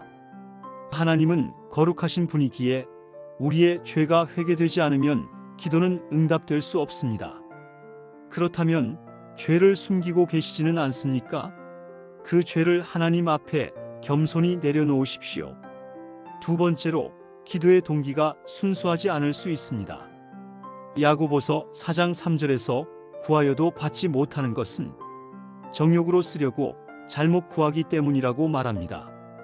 당신은 하나님을 영화롭게 하기 위해 기도하는 것입니까? 아니면 자신의 유익을 위해 기도하는 것입니까? 기도의 초점이 오직 하나님의 뜻에 있어야만 그 기도는 힘을 가질 수 있습니다. 세 번째로 하나님을 신뢰하지 않는 마음이 기도의 장애물이 될 수 있습니다.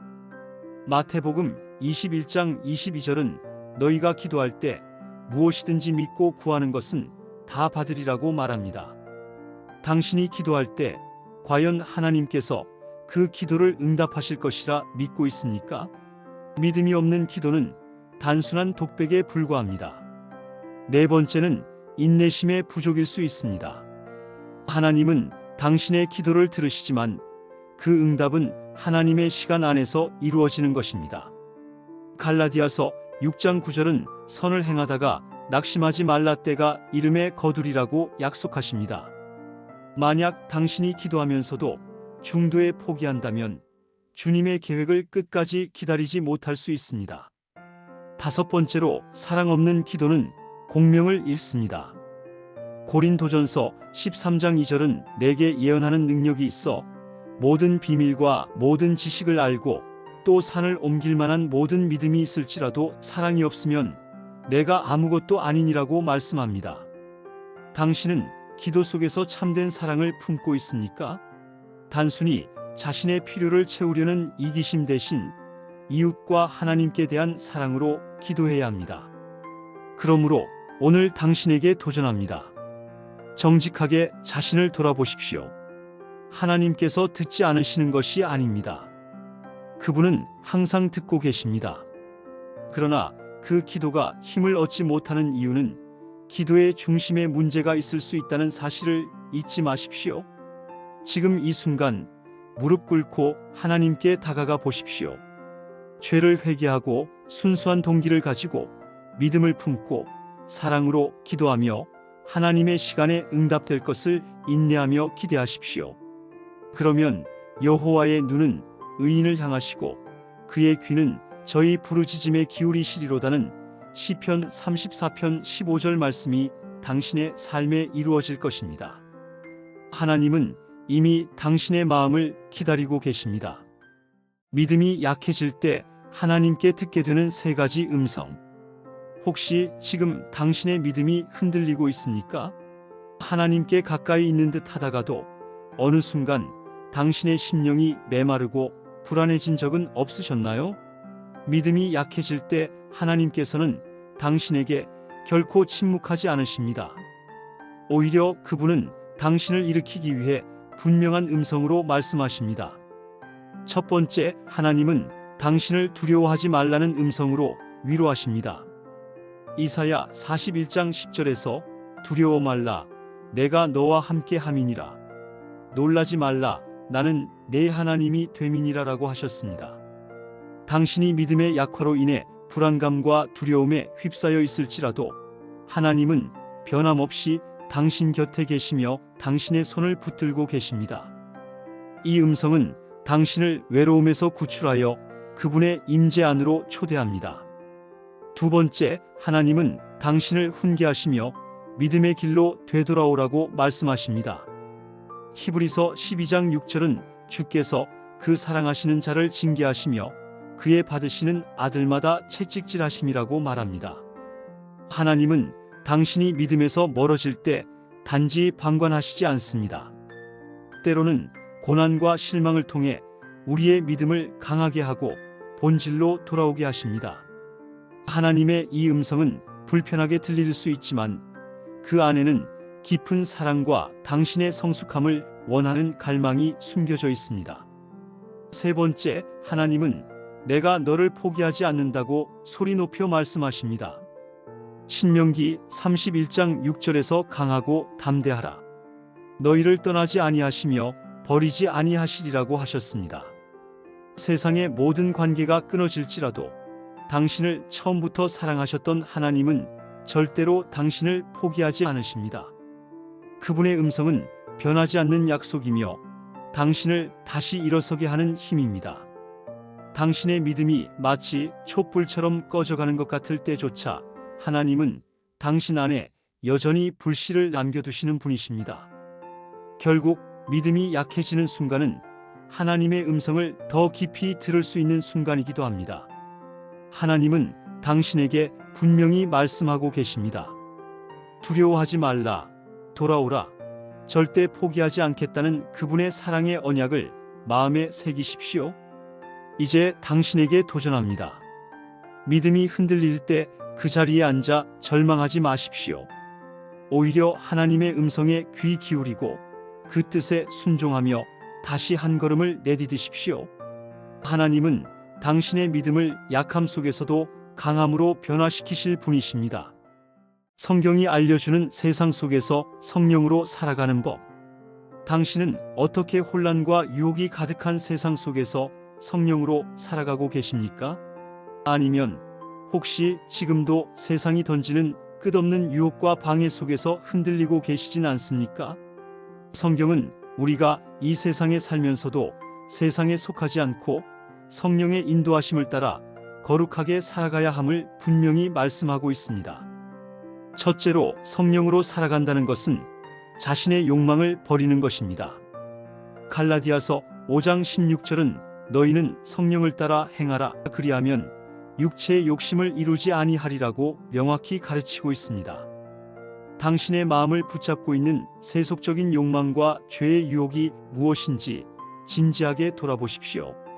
내 뜻을 고집하려고 할 때 당신은 이미 성령의 음성을 무시하고 있을 수 있습니다.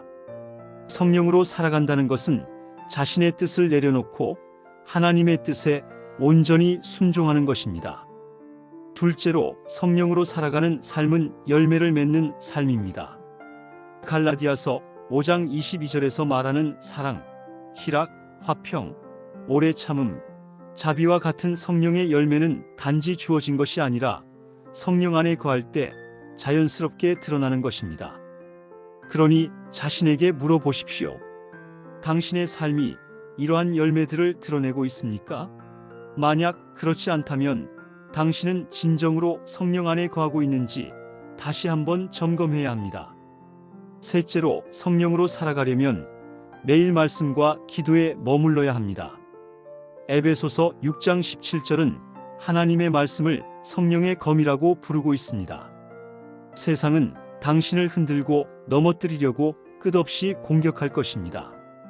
그러나 말씀과 기도로 무장하지 않고서는 당신은 결코 성령 안에서 강건하게 서 있을 수 없습니다. 말씀을 통한 교훈과 기도는 성령이 우리를 다스리고 이끌어가는 통로입니다. 마지막으로 성령의 삶은 공동체 속에서 이루어져야 합니다. 히브리서 10장 25절은 우리가 모이기를 그만두지 말라고 말씀합니다. 성령은 독립적이 아니라 하나님의 교회와 공동체 안에서 더욱 강렬하게 역사하십니다. 당신은 하나님을 깊이 사랑하고 있다 해도 공동체 없이 혼자만의 신앙을 유지하려고 한다면 점점 더 연약해질 것입니다. 그러므로 성령의 인도 속에 거하려면 반드시 믿음의 형제자매들과 함께 걸어야 함을 명심하십시오. 끝으로 이 세상 속에서 성령으로 살아간다는 것은 더 이상 두려워하지 않고 오직 하나님의 뜻을 따르는 사람으로 변화되는 것을 의미합니다. 자신을 돌아보십시오. 오늘 하루를 성령의 다스림으로 살았습니까? 아니면 세상을 따라가고 있었습니까? 성령으로의 삶은 결코 쉽지 않지만 하나님은 우리와 함께 하시며 우리를 끝까지 인도하십니다. 두려워 말라, 내가 너와 함께 함이니라는 이사야 41장 10절 약속의 말씀을 기억하며 성령 안에서 승리하는 삶을 선택하십시오. 하나님은 지금도 당신을 부르고 계십니다. 당신이 하나님과 멀어진 것을 깨닫는 6가지 경고. 당신은 지금 하나님과 멀어진 상태인 걸 깨닫고 있습니까? 아니면 여전히 주님 곁에 머물러 있다고 믿으려 애쓰고 있습니까? 하나님과의 관계는 느리지만 분명한 방식으로 깨어질 때가 많습니다. 그것은 작게 시작되지만 분명한 경고로 우리에게 다가옵니다. 첫 번째 경고는 기도의 불이 꺼지는 것입니다. 어느 순간부터 기도가 부담으로 느껴지고 기도의 시간이 점점 줄어들며 결국 멀리하게 된다면 이것은 단순한 게으름 이상의 문제입니다. 기도는 하나님과의 대화입니다. 만약 당신이 기도를 멈췄다면, 즉 하나님과의 대화를 중단했다면 바로 그 순간 당신은 주님과의 관계에서 멀어지고 있다는 신호를 보내고 있는 것입니다. 항상 기도하고 낙심하지 말라는 누가복음 18장 1절의 주님의 당부를 기억하십시오. 두 번째 경고는 말씀에 대한 관심의 쇠퇴입니다. 하나님의 말씀은 우리의 영혼을 살아 숨쉬게 하는 생명의 양식인데 성경을 읽는 것이 점점 시들해지고 말씀을 통해 하나님을 깊이 알아가고자 하는 갈망이 사라졌다면 이는 분명 하나님과 멀어진 상태를 보여주는 지표입니다. 사람이 떡으로만 살 것이 아니요 하나님의 입에서 나오는 모든 말씀으로 살 것이라는 마태복음 4장 4절의 진리가 당신 안에서 희미해지고 있다면 지금 멈추고 돌아가야 할 때입니다. 세 번째 경고는 죄에 대한 민감함이 사라지는 것입니다.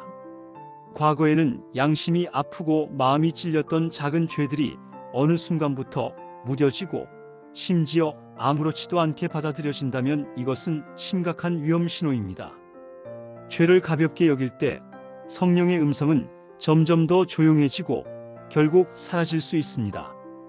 죄의 삭은 사망이요 하나님의 은사는 그리스도 예수 우리 주 안에 있는 영생이니라는 로마서 6장 23절의 말씀처럼 죄는 우리를 파멸로 이끄는 가장 위험한 덫입니다.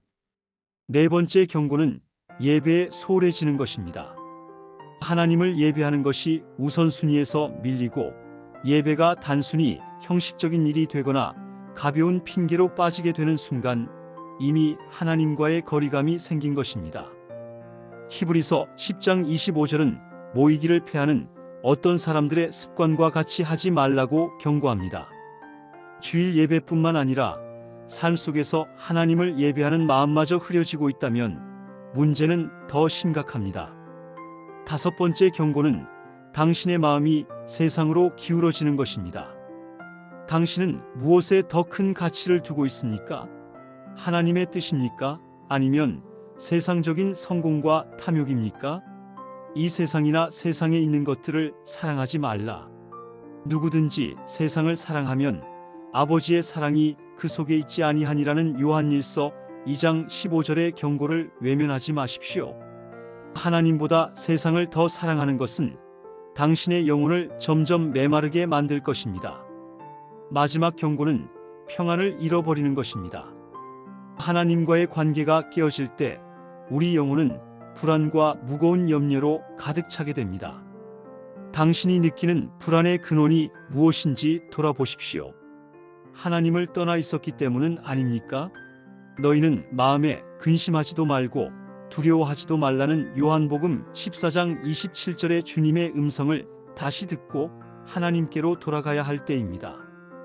이 6가지 경고는 무시해서는 안 될 영적 신호들입니다.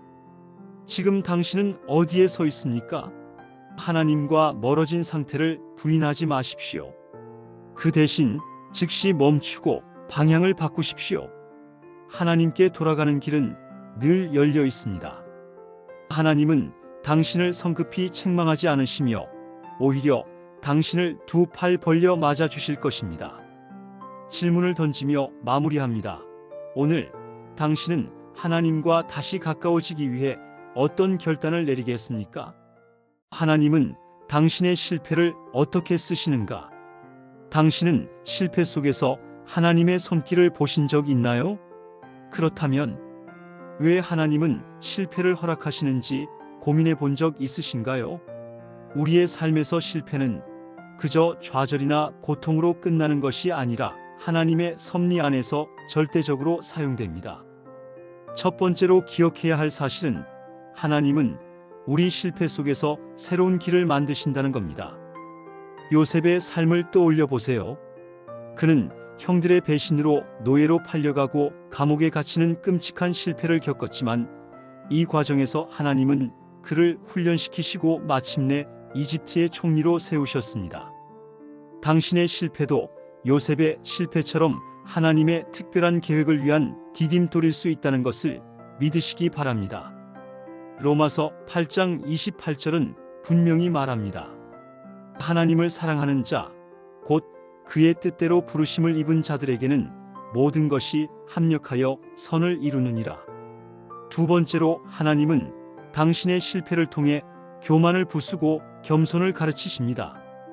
우리가 성공만 하게 되면 우리는 자신을 과신하며 하나님을 잊기 쉽습니다. 그러나 실패는 당신으로 하여금 자신의 연약함을 깨닫고 하나님의 은혜를 갈망하게 합니다. 이는 누가복음 15장의 탕자의 이야기를 통해 명확히 드러납니다. 자신의 욕망을 따라가는데 실패한 이 아들은 비로소 아버지의 품으로 돌아와 참된 겸손과 회복을 경험합니다.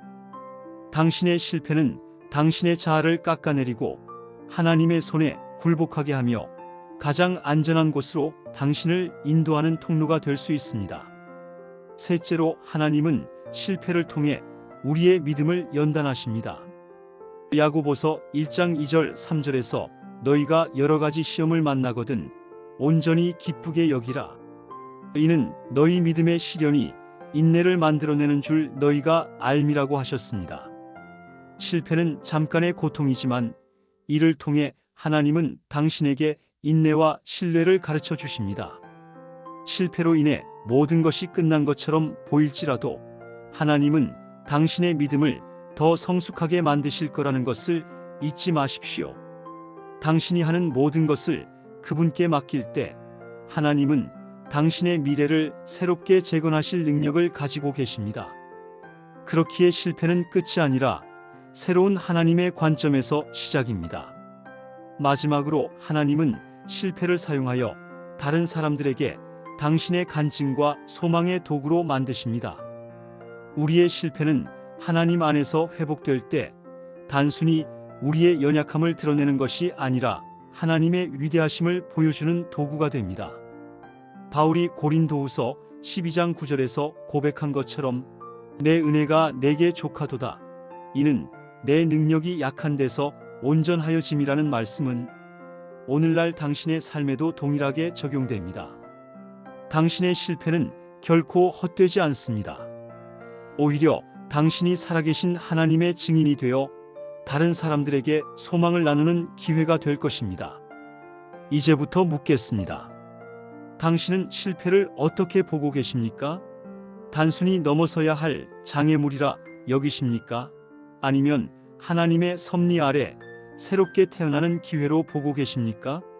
지금 이 순간 당신의 실패를 하나님께 내어놓으십시오.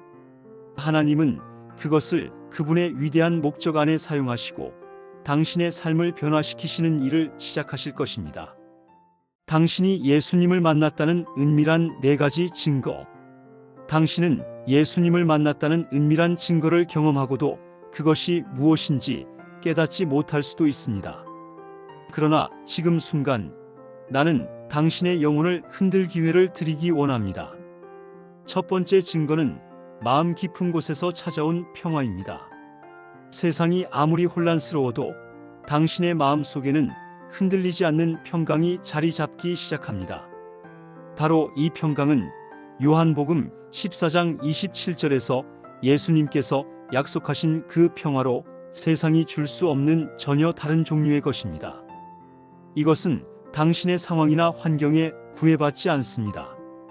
순간적으로 이해할 수 없는 침착함과 안정감이 은혜로 다가올 때 당신은 이미 그분의 임재 가운데 있는 것입니다. 두 번째 증거는 갑작스런 내적 변화입니다.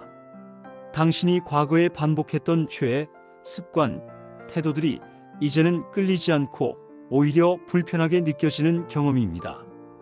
에베소서 4장 22절은 옛사람을 벗어버리라고 말씀합니다. 이를 통해 성령께서 당신을 새롭게 하시며 새로운 마음과 욕망을 심어주시는 역사를 경험하게 됩니다. 그것은 당신 스스로 만들어낼 수 없는 변화이며 오직 하나님의 손길로 가능해지는 일입니다. 세 번째 증거는 말씀을 향한 갈급함입니다. 이전에는 성경이 단순한 책처럼 보였지만 이제는 그 안에서 생명의 말씀을 발견하고 그것이 당신을 매일 영적으로 먹여 살리는 원천이 됩니다. 시편 119편 105절의 고백처럼 말씀이 당신의 발의 등이 되고 길의 빛이 됩니다. 당신은 하루라도 말씀을 읽지 않으면 목마름을 느끼게 될 것입니다. 이는 당신이 그리스도를 만났다는 분명한 증거 중 하나입니다. 마지막으로 복음을 나누고 싶은 강렬한 소망이 일어나는 현상입니다. 예수님의 제자들이 그분을 만난 후 세상 곳곳에 나아가 복음을 전했던 것처럼 당신도 주변 사람들에게 그분의 사랑과 구원을 알리고 싶은 열정이 솟아납니다. 마태복음 28장 19절에서 주님께서 말씀하신 대로 당신은 갑자기 자신 안에 이 거룩한 사명을 깨닫게 되고 그것이 당신 존재의 큰 이유임을 직감하게 될 것입니다. 이 네 가지 증거는 결코 우연이 아닙니다. 그것은 지금 예수님께서 당신과 함께 하시고 당신의 삶을 변화시키기 위해 일하기 시작하셨다는 확실한 표시입니다. 지금 이 순간 당신의 반응이 중요합니다. 당신은 이 신호들을 외면할 것입니까? 아니면 그 음성에 응답할 것입니까? 믿음이 부족한 순간에 사탄이 당신을 속이는 5가지 규칙. 믿음이 흔들리는 그 순간 당신은 알게 모르게 사탄의 가장 교묘한 속임수에 넘어가고 있는 건 아닌가요? 사탄은 당신의 연약함을 가장 잘 아는 존재입니다. 그가 가장 먼저 하는 일은 당신의 생각에 거짓을 심는 것입니다. 내가 정말 하나님의 자녀라면 왜 이런 고난을 겪겠니? 라고 속삭이며 당신의 정체성을 흔들어 놓습니다. 창세기에서 뱀이 하와를 유혹할 때 했던 첫 질문을 떠올려 보세요. 정말 하나님께서? 이 의심의 씨앗은 믿음을 약화시키고 하나님과의 관계를 차단하려는 사탄의 대표적 전략 중 하나입니다. 마태복음 4장에서 예수님조차 광야에서 시험을 받을 때 사탄이 했던 첫 번째 유혹은 이렇게 시작되었습니다. 내가 하나님의 아들이라면? 그는 당신의 정체성을 공격하여 믿음의 기반을 흔들려 합니다. 그리고 그의 두 번째 움직임은 두려움을 심는 것입니다. 이사야 41장 10절에서 하나님은 명확히 말씀하시죠. 두려워하지 말라. 내가 너와 함께 함이라. 그러나 사탄은 당신의 마음 깊은 곳에 두려움을 불러일으킵니다. 문제는 두려움이 당신을 결코 이길 수 없는 적이라는 사실입니다. 그러나 사탄은 그 두려움을 거대하게 부풀려 당신의 시야를 가립니다. 두려움을 통해 하나님께서 약속하신 평안과 희망을 바라볼 여지를 없애는 것입니다. 예기치 못한 실패와 고난이 닥칠 때 사탄은 이 모든 것이 당신이 잘못했기 때문이라는 속삭임을 넣어 당신을 더 깊은 좌절로 몰아넣습니다. 하지만 기억하십시오. 하나님은 당신을 정죄하는 분이 아니십니다. 사탄만이 정죄의 목소리를 높이는 자입니다. 세 번째로 사탄은 당신에게 초점을 잃게 만듭니다. 그는 삶의 염려와 세상의 유혹으로 당신이 하나님의 말씀에서 눈을 돌리게 만듭니다. 마태복음 13장의 씨 뿌리는 자의 비유에서처럼 염려와 재물의 유혹은 진리의 씨앗이 자라나는 것을 막고 질식시킵니다. 당신이 기도와 말씀을 멀리하게 되는 바로 그 순간 하나님과 더 멀어지고 있다는 사실을 쉽게 놓치게 됩니다. 사탄은 바쁘고 분주한 환경을 만들어내어 당신이 믿음의 삶에서 벗어나도록 이끕니다. 그리고 네 번째로 그는 당신을 외롭게 만듭니다. 사탄은 당신을 공동체에서 분리시키고 혼자 고립된 상태로 밀어넣음으로써 더 쉽게 공격하려 합니다. 전도서 4장 12절은 삼겹줄은 쉽게 끊어지지 아니하느니라라고 말합니다. 그러나 사탄은 당신에게 내가 이런 상황에서 도대체 누구에게 말할 수 있겠느냐며 당신을 더 깊은 고독으로 이끕니다. 신앙 공동체는 그리스도의 몸이며 하나님은 이를 통해 우리에게 위로와 힘을 줍니다. 하지만 고립된 상태에서 당신은 기도와 도움을 요청하기보다는 오히려 마음을 닫고 스스로 문제를 해결하려 하게 됩니다. 마지막으로 그는 당신의 소망을 앗아갑니다. 사탄은 당신에게 현재 상황이 절망적이고 변화가 불가능하다고 거짓말합니다.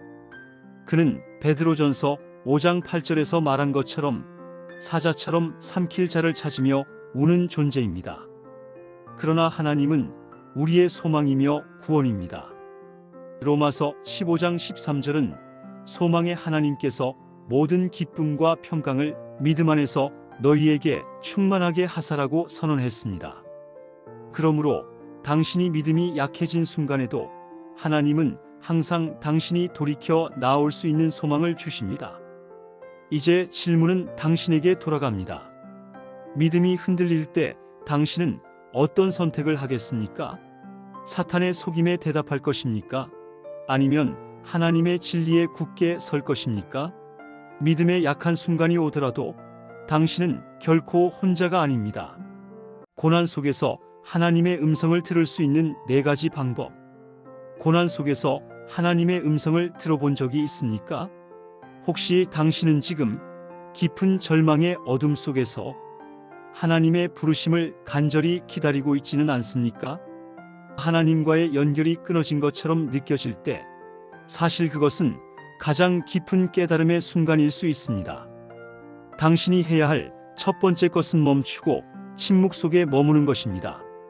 시편 46편 10절에서 너희는 가만히 있어 내가 하나님 됨을 알지어다라는 말씀이 있습니다. 혼란과 걱정 속에서 하나님은 조용히 당신의 마음을 두드리고 계십니다. 침묵과 고요 속에서 하나님께 귀를 기울이는 것은 그분의 음성을 듣는 첫걸음입니다. 두 번째로 성경 말씀을 붙들어야 합니다. 히브리서 4장 12절은 하나님의 말씀은 살아있고 활력이 있어라고 선언합니다. 성경은 단순한 책이 아닙니다. 그것은 하나님의 음성이며 당신의 영적 안내서입니다.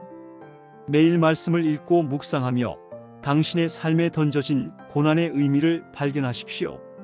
세 번째로 기도를 통해 당신의 마음을 온전히 여십시오. 그러나 여기서 중요한 것은 단순히 간구하는 것을 넘어서는 대화입니다. 예레미야 33장 3절에서는 내게 부르짖으라 내가 내게 응답하겠고라고 약속하셨습니다. 하나님은 당신이 쓰러질 때까지 기다리시는 분이 아닙니다. 그분은 항상 당신의 부르짖음을 듣고 계십니다. 진실한 마음으로 기도하고 그분께 솔직히 토로하며 마음속 깊은 곳에 이야기를 나누십시오. 마지막으로 고난 속에서 하나님의 음성을 들으려면 당신의 눈을 그분의 영광으로 집중해야 합니다. 골로새서 3장 2절은 위의 것을 생각하고 땅의 것을 생각하지 말라라고 말씀합니다. 시련에 초점을 맞추지 말고 하나님이 이끄실 결과에 희망을 두십시오. 당신의 믿음과 순종이 하나님께서 당신에게 무엇을 말씀하시고 어떤 방향으로 인도하시려는지에 대해 더 선명한 길을 열어줄 것입니다. 고난은 때로 당신을 낮추고 깨어지는 시간일 수 있습니다. 그러나 바로 그 순간에 하나님은 당신을 새롭게 세우기 시작하십니다. 그러니 오늘 당신이 그분의 음성을 듣기 위해 무엇을 해야 하는지 질문하며 실천하십시오. 하나님께서 그 순간 침묵하시더라도 그분은 결코 멀리 계시지 않습니다. 자신을 택하신 하나님께 더 가까이 가는 세 가지 기도. 하나님께 더 가까이 가기 위한 길을 찾고 계십니까? 당신이 하나님께 선택받은 특별한 존재라는 사실을 깨닫는 순간 당신의 삶은 완전히 바뀌기 시작합니다. 그러나 그분께 더 가까이 가기 위해 당신이 해야 할 구체적인 행동이 있습니다. 첫 번째는 감사를 담은 기도입니다. 빌립보서 4장 6절은 아무것도 염려하지 말고 모든 일에 기도와 간구로 너희 구할 것을 감사함으로 하나님께 아뢰라라고 말합니다. 고난 속에서도 하나님께 감사드리는 순간 당신의 마음은 초자연적인 평안으로 채워집니다. 기도는 단순한 간구가 아니라 영혼 깊은 곳에서 나오는 감격의 표현이어야 합니다. 하나님이 지금껏 행하신 일을 기억하고 오늘 이 자리에도 당신을 세우신 것에 대해 감사하십시오. 감사로 시작된 기도는 영적 문을 열고 하나님과의 깊은 교제를 가능케 합니다. 둘째, 하나님의 뜻을 구하는 기도를 드리십시오. 야고보서 1장 5절은 너희 중에 누구든지 지혜가 부족하거든 모든 사람에게 후히 주시고 꾸짖지 아니하시는 하나님께 구하라고 합니다. 중요한 것은 하나님께 당신의 계획을 전달하는 것이 아니라 그분의 계획이 무엇인지 물어보는 것입니다. 하나님께서는 인생의 모든 순간에 당신에게 완벽한 길을 준비하고 계십니다. 당신의 욕망을 내려놓고 하나님의 시각으로 삶을 바라볼 때 당신은 길을 잃지 않을 것입니다. 지금 당신이 직면한 모든 문제 속에서 하나님의 뜻을 구하며 질문해 보세요. 주님, 제가 나아가야 할 길은 어디입니까? 이 순간 저는 무엇을 배워야 합니까? 이러한 기도는 당신을 절대적인 진리로 인도합니다. 마지막으로 순종의 기도를 드리십시오. 누가복음 22장 42절에서 예수님조차도 내 원대로 마시옵고 아버지의 원대로 되기를 원하나이다라고 기도하셨습니다. 순종은 우리의 신앙 여정에서 가장 중요한 요소 중 하나입니다. 때로 우리의 뜻과 하나님의 계획은 충돌합니다. 예상치 못한 고난이 당신의 길을 가로막을 수도 있습니다. 그러나 그 순간에도 하나님께 주님, 저는 당신의 뜻에 따르겠습니다라고 고백하십시오. 하나님께 맡길 때 고난은 축복으로 변하고 절망은 소망으로 변화합니다. 이 기도는 단순한 다짐을 넘어 실제로 하나님의 뜻을 따르겠다는 결단이 되어야 합니다. 순종을 통해 당신은 하나님께 택함받은 자로서 전적인 신뢰의 관계 안에 들어가게 됩니다. 이 세 가지 기도는 당신이 하나님과 더 깊은 소통을 이루기 위해 반드시 필요한 열쇠입니다. 당신의 기도가 단순한 말로 끝나는 것이 아니라 하나님과 진실로 연결되고 그분의 계획 속으로 들어가는 시간이 되기를 바랍니다. 이제 당신에게 도전합니다. 오늘 이 순간부터 모든 기도를 감사로 시작하고 하나님의 뜻을 물으며 순종을 다짐해 보십시오. 하나님께서는 이미 당신을 기다리고 계십니다. 영적 성장을 방해하는 죄악의 6가지 유형. 영적 성장을 방해하는 죄악의 모습은 종종 우리 삶 깊숙이 감춰져 당신이 느끼지 못하는 사이에도 신앙을 약화시키고 하나님과의 거리를 만들어냅니다. 죄악은 크게 6가지 유형으로 분류될 수 있으며 이를 깨닫고 조치하지 않는다면 당신의 영혼은 점점 무뎌지고 결국 하나님의 음성을 분별하지 못하게 될 것입니다. 첫 번째는 교만입니다. 교만은 가장 은밀하고도 치명적인 죄악 중 하나로 사탄이 천국에서 타락한 이유이기도 합니다. 교만은 겉으로는 자신감으로 보일 수 있지만 실제로는 하나님보다 자신을 더 의지하게 만드는 심각한 영적 독소입니다. 잠언 16장 18절에서는 교만은 패망의 선봉이요라고 경고하고 있습니다. 당신이 결코 틀리지 않는다고 느끼거나 다른 사람의 조언조차 들으려 하지 않는다면 바로 그 순간이 교만이 자리 잡았다는 신호입니다. 두 번째는 시기와 질투입니다. 당신은 누군가의 성공을 보며 부러워하거나 자신의 부족함을 탓하며 열등감을 느끼고 있나요? 잠언 14장 30절은 시기가 곧 뼈를 썩게 한다고 말합니다. 시기는 단순한 감정이 아닙니다. 이는 당신의 영혼을 갉아먹으며 하나님이 주신 평안을 앗아갑니다. 당신이 누군가와 자신을 비교하며 마음의 불안을 느낄 때 이미 시기가 영적 성장을 방해하고 있는 것입니다. 세 번째는 탐욕입니다. 오늘날의 세계에서 물질과 성공에 대한 집착은 자연스럽게 여겨질 수 있지만 이것이 바로 당신의 영혼을 지배하고 있는 탐욕의 특징입니다. 누가복음 12장 15절은 삶의 풍요는 소유의 넉넉함에 있지 아니하다고 선언합니다. 하지만 여전히 당신은 끊임없이 더 많은 것을 소유하려고 애쓰고 있지는 않나요? 냉정히 생각해 보세요. 당신이 지금 해야 할 기도는 정말 필요한 것을 구하는 기도인가요? 아니면 끝없이 채워지지 않는 욕망을 위해 더 많은 것을 바라는 기도인가요? 네 번째는 분노입니다. 분노는 에베소서 4장 26절에서 해가 지도록 분을 품지 말라는 말씀처럼 즉각 다뤄져야 합니다. 그러나 당신은 작은 문제를 크게 반응하며 죄악된 분노를 키우고 있지 않습니까? 분노는 우리의 마음을 단단하게 만들고 하나님께서 주시는 온유와 은혜를 흘러가게 만들지 못하게 막아버립니다. 당신의 분노를 해결하지 않고 묻어두면 이는 영적 성장을 심각하게 방해합니다. 다섯 번째, 나태입니다. 나태는 단순히 게으름이 아니라 영적 무관심을 포함합니다. 당신은 기도 생활, 말씀 묵상, 예배 참여를 게을리하고 있지 않습니까?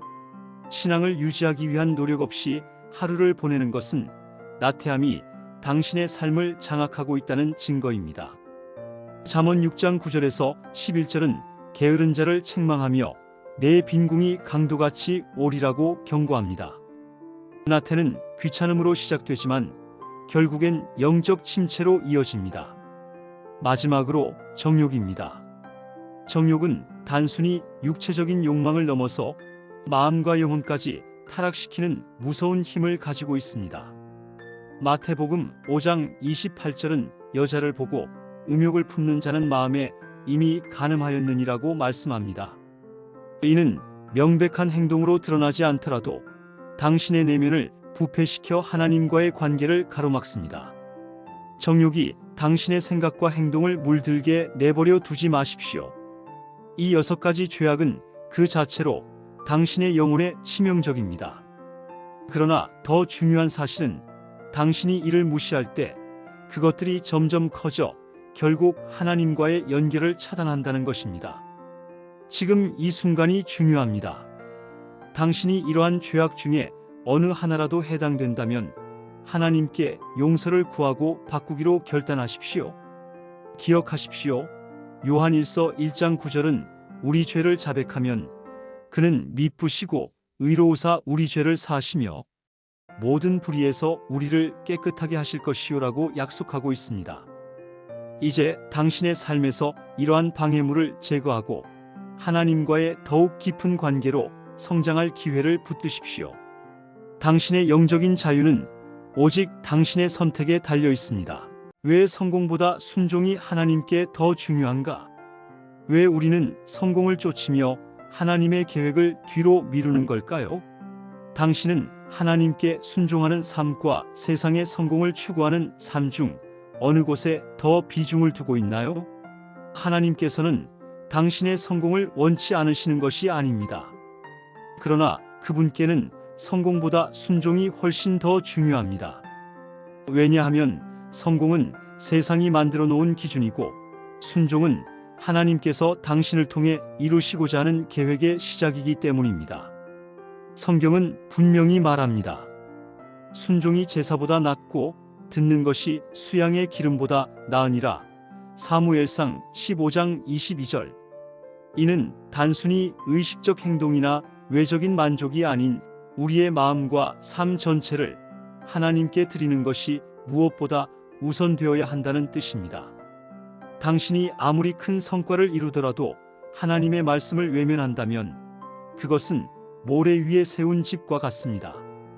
자신의 야망을 이루기 위해 순종을 뒤로 미룬다면 우리의 성공은 눈앞에서 사라질 수밖에 없습니다. 마태복음 7장 26절. 기억하십시오. 성공은 일시적이고 속이 빈 것일 수 있습니다. 세상은 당신의 업적에 따라 당신 가치를 평가하지만 하나님께서는 당신의 순종을 통해 당신의 믿음과 성실함을 보십니다. 다니엘을 기억하세요. 그는 바벨론에서 세속적인 성공을 이룰 수 있는 기회가 많았지만 하나님의 말씀에 순종하며 그 자리에서 믿음을 지켰습니다. 결과적으로 그의 순종은 하나님의 영광을 드러냈고 어떤 세속적 권력도 깨뜨릴 수 없는 하나님과의 관계를 형성하게 했습니다. 반대로 사울 왕은 어떠했습니까? 그는 이스라엘의 첫 번째 왕으로서 말로 다할 수 없는 성공을 경험했지만 하나님의 말씀을 무시한 순간 실패로 돌아섰습니다. 하나님께 불순종했던 그의 결정이 결국 그의 왕국을 무너뜨렸고 그를 하나님께 버림받게 만들었습니다. 이는 우리에게 무엇을 말해줍니까? 우리가 추구해야 할 것은 당장의 성취가 아니라 그 성취가 하나님의 뜻 안에 있느냐는 것입니다. 순종은 종종 실패처럼 느껴질 수 있습니다. 왜냐하면 순종은 세상의 길을 따르지 않고 하나님께서 말씀하시는 좁은 문을 선택하는 것이기 때문입니다. 그러나 그 좁은 길에는 하나님의 축복이 감춰져 있습니다. 아브라함이 하나님의 말씀에 따라 모든 것을 내려놓고 떠난 것을 생각해 보세요. 그것은 어떤 세상적 기준으로 보더라도 성공이 보장된 선택이 아니었습니다. 하지만 하나님께 순종하며 그의 길을 따랐을 때 아브라함은 여러 민족의 아버지로 세워졌습니다. 하나님께서는 당신의 순종을 통해 비전을 주시고 그 비전을 통해 당신을 그분의 거대한 계획 안에 놓으십니다. 반면 우리가 순종보다 성공을 우선시하면 하나님께서 계획하신 더 위대한 목적을 놓칠 수 있습니다. 당신은 궁극적으로 자신의 성공에 스스로 갇히게 될 뿐입니다. 또한 순종은 하나님의 보호 아래 머무르는 길이기도 합니다. 세상이 제시하는 성공은 스스로를 위험에 빠뜨릴 수 있습니다. 왜냐하면 세상은 당신이 그 성공을 지키기 위해 끊임없이 더 높은 기준을 요구하고 결국 당신을 소모시키기 때문입니다. 그러나 순종은 그렇지 않습니다. 하나님의 말씀에 순종하는 것은 당신이 더 이상 당신 자신을 세상의 기준으로 증명할 필요가 없도록 해줍니다. 요한복음 14장 15절은 이렇게 말합니다.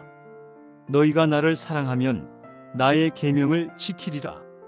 우리는 순종을 통해 하나님에 대한 사랑을 표현하며 그분의 뜻 안에서 보호받습니다. 그러니 당신에게 묻습니다.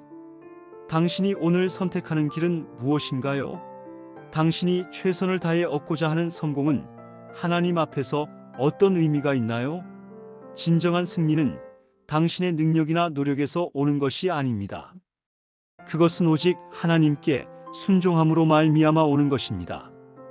그러므로 지금 결단하십시오. 세상의 성공이 아닌 하나님께 순종하는 삶을 선택하겠다고. 하나님께서 당신의 순종을 통해 놀라운 일을 이루실 것입니다. 그리고 그것이야말로 당신이 진정으로 누리게 될 성공입니다. 기도로 산을 움직이는 믿음을 배우는 5단계. 기도로 산을 움직이는 믿음을 당신은 가지고 있습니까? 성경은 분명히 말합니다.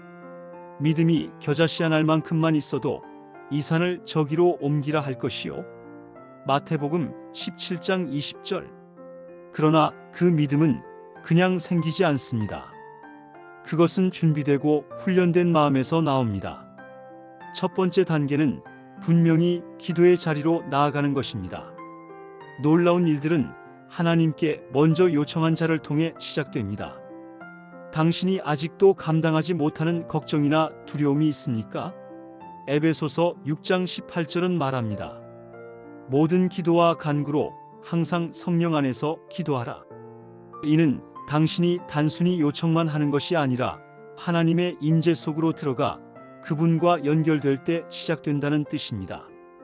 두 번째 단계는 정확한 믿음의 선언입니다. 기도할 때 이산적인 자세로 혹시라며 의심하지 말고 이미 하나님께서 응답하셨다는 확신으로 선포하십시오. 마가복음 11장 24절은 이렇게 가르칩니다. 기도하고 구하는 것은 받은 줄로 믿으라. 당신의 언어가 믿음으로 가득 차야 산을 움직이는 힘이 발휘됩니다. 세 번째는 말씀을 붙잡는 것입니다. 단순히 기도하는 것이 아니라 하나님의 약속이 담긴 말씀에 뿌리를 내려야 합니다. 로마서 10장 17절은 믿음은 들음에서 나며 들음은 하나님의 말씀으로 말미암느니라고 강조합니다.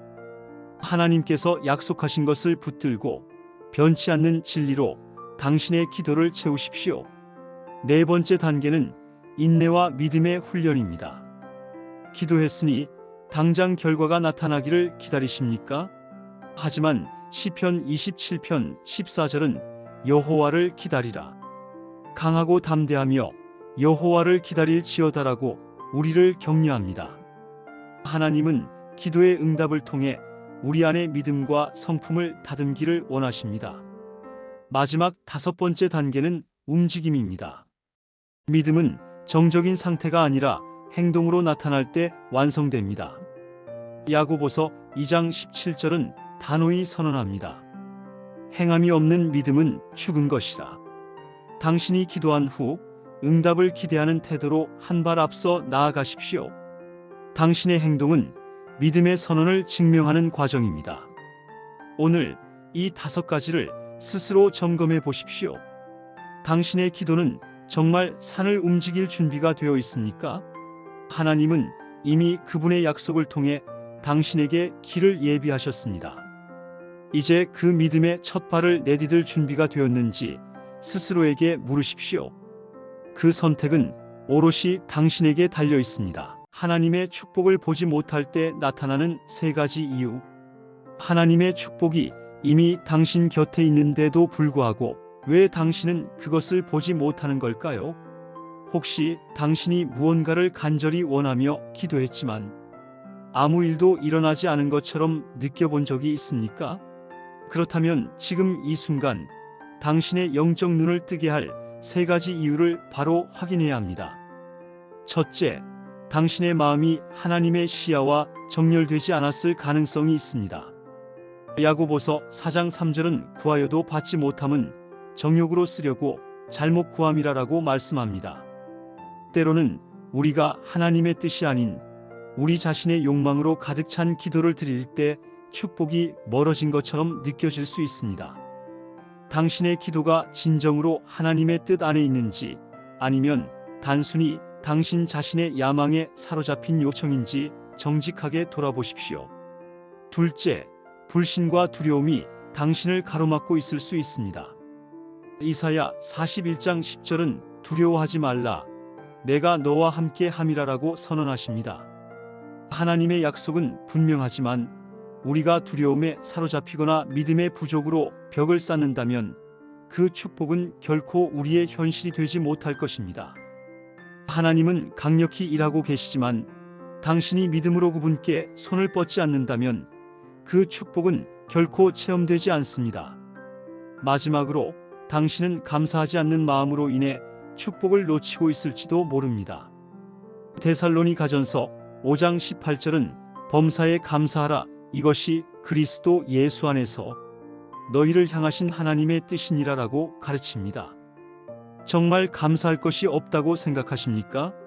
그렇다면 당신이 오늘 아침 눈을 뜬 것, 숨을 쉴 수 있는 것, 그리고 하나님께서 여전히 당신과 함께 계신다는 놀라운 사실만으로도 감사할 이유는 충분합니다.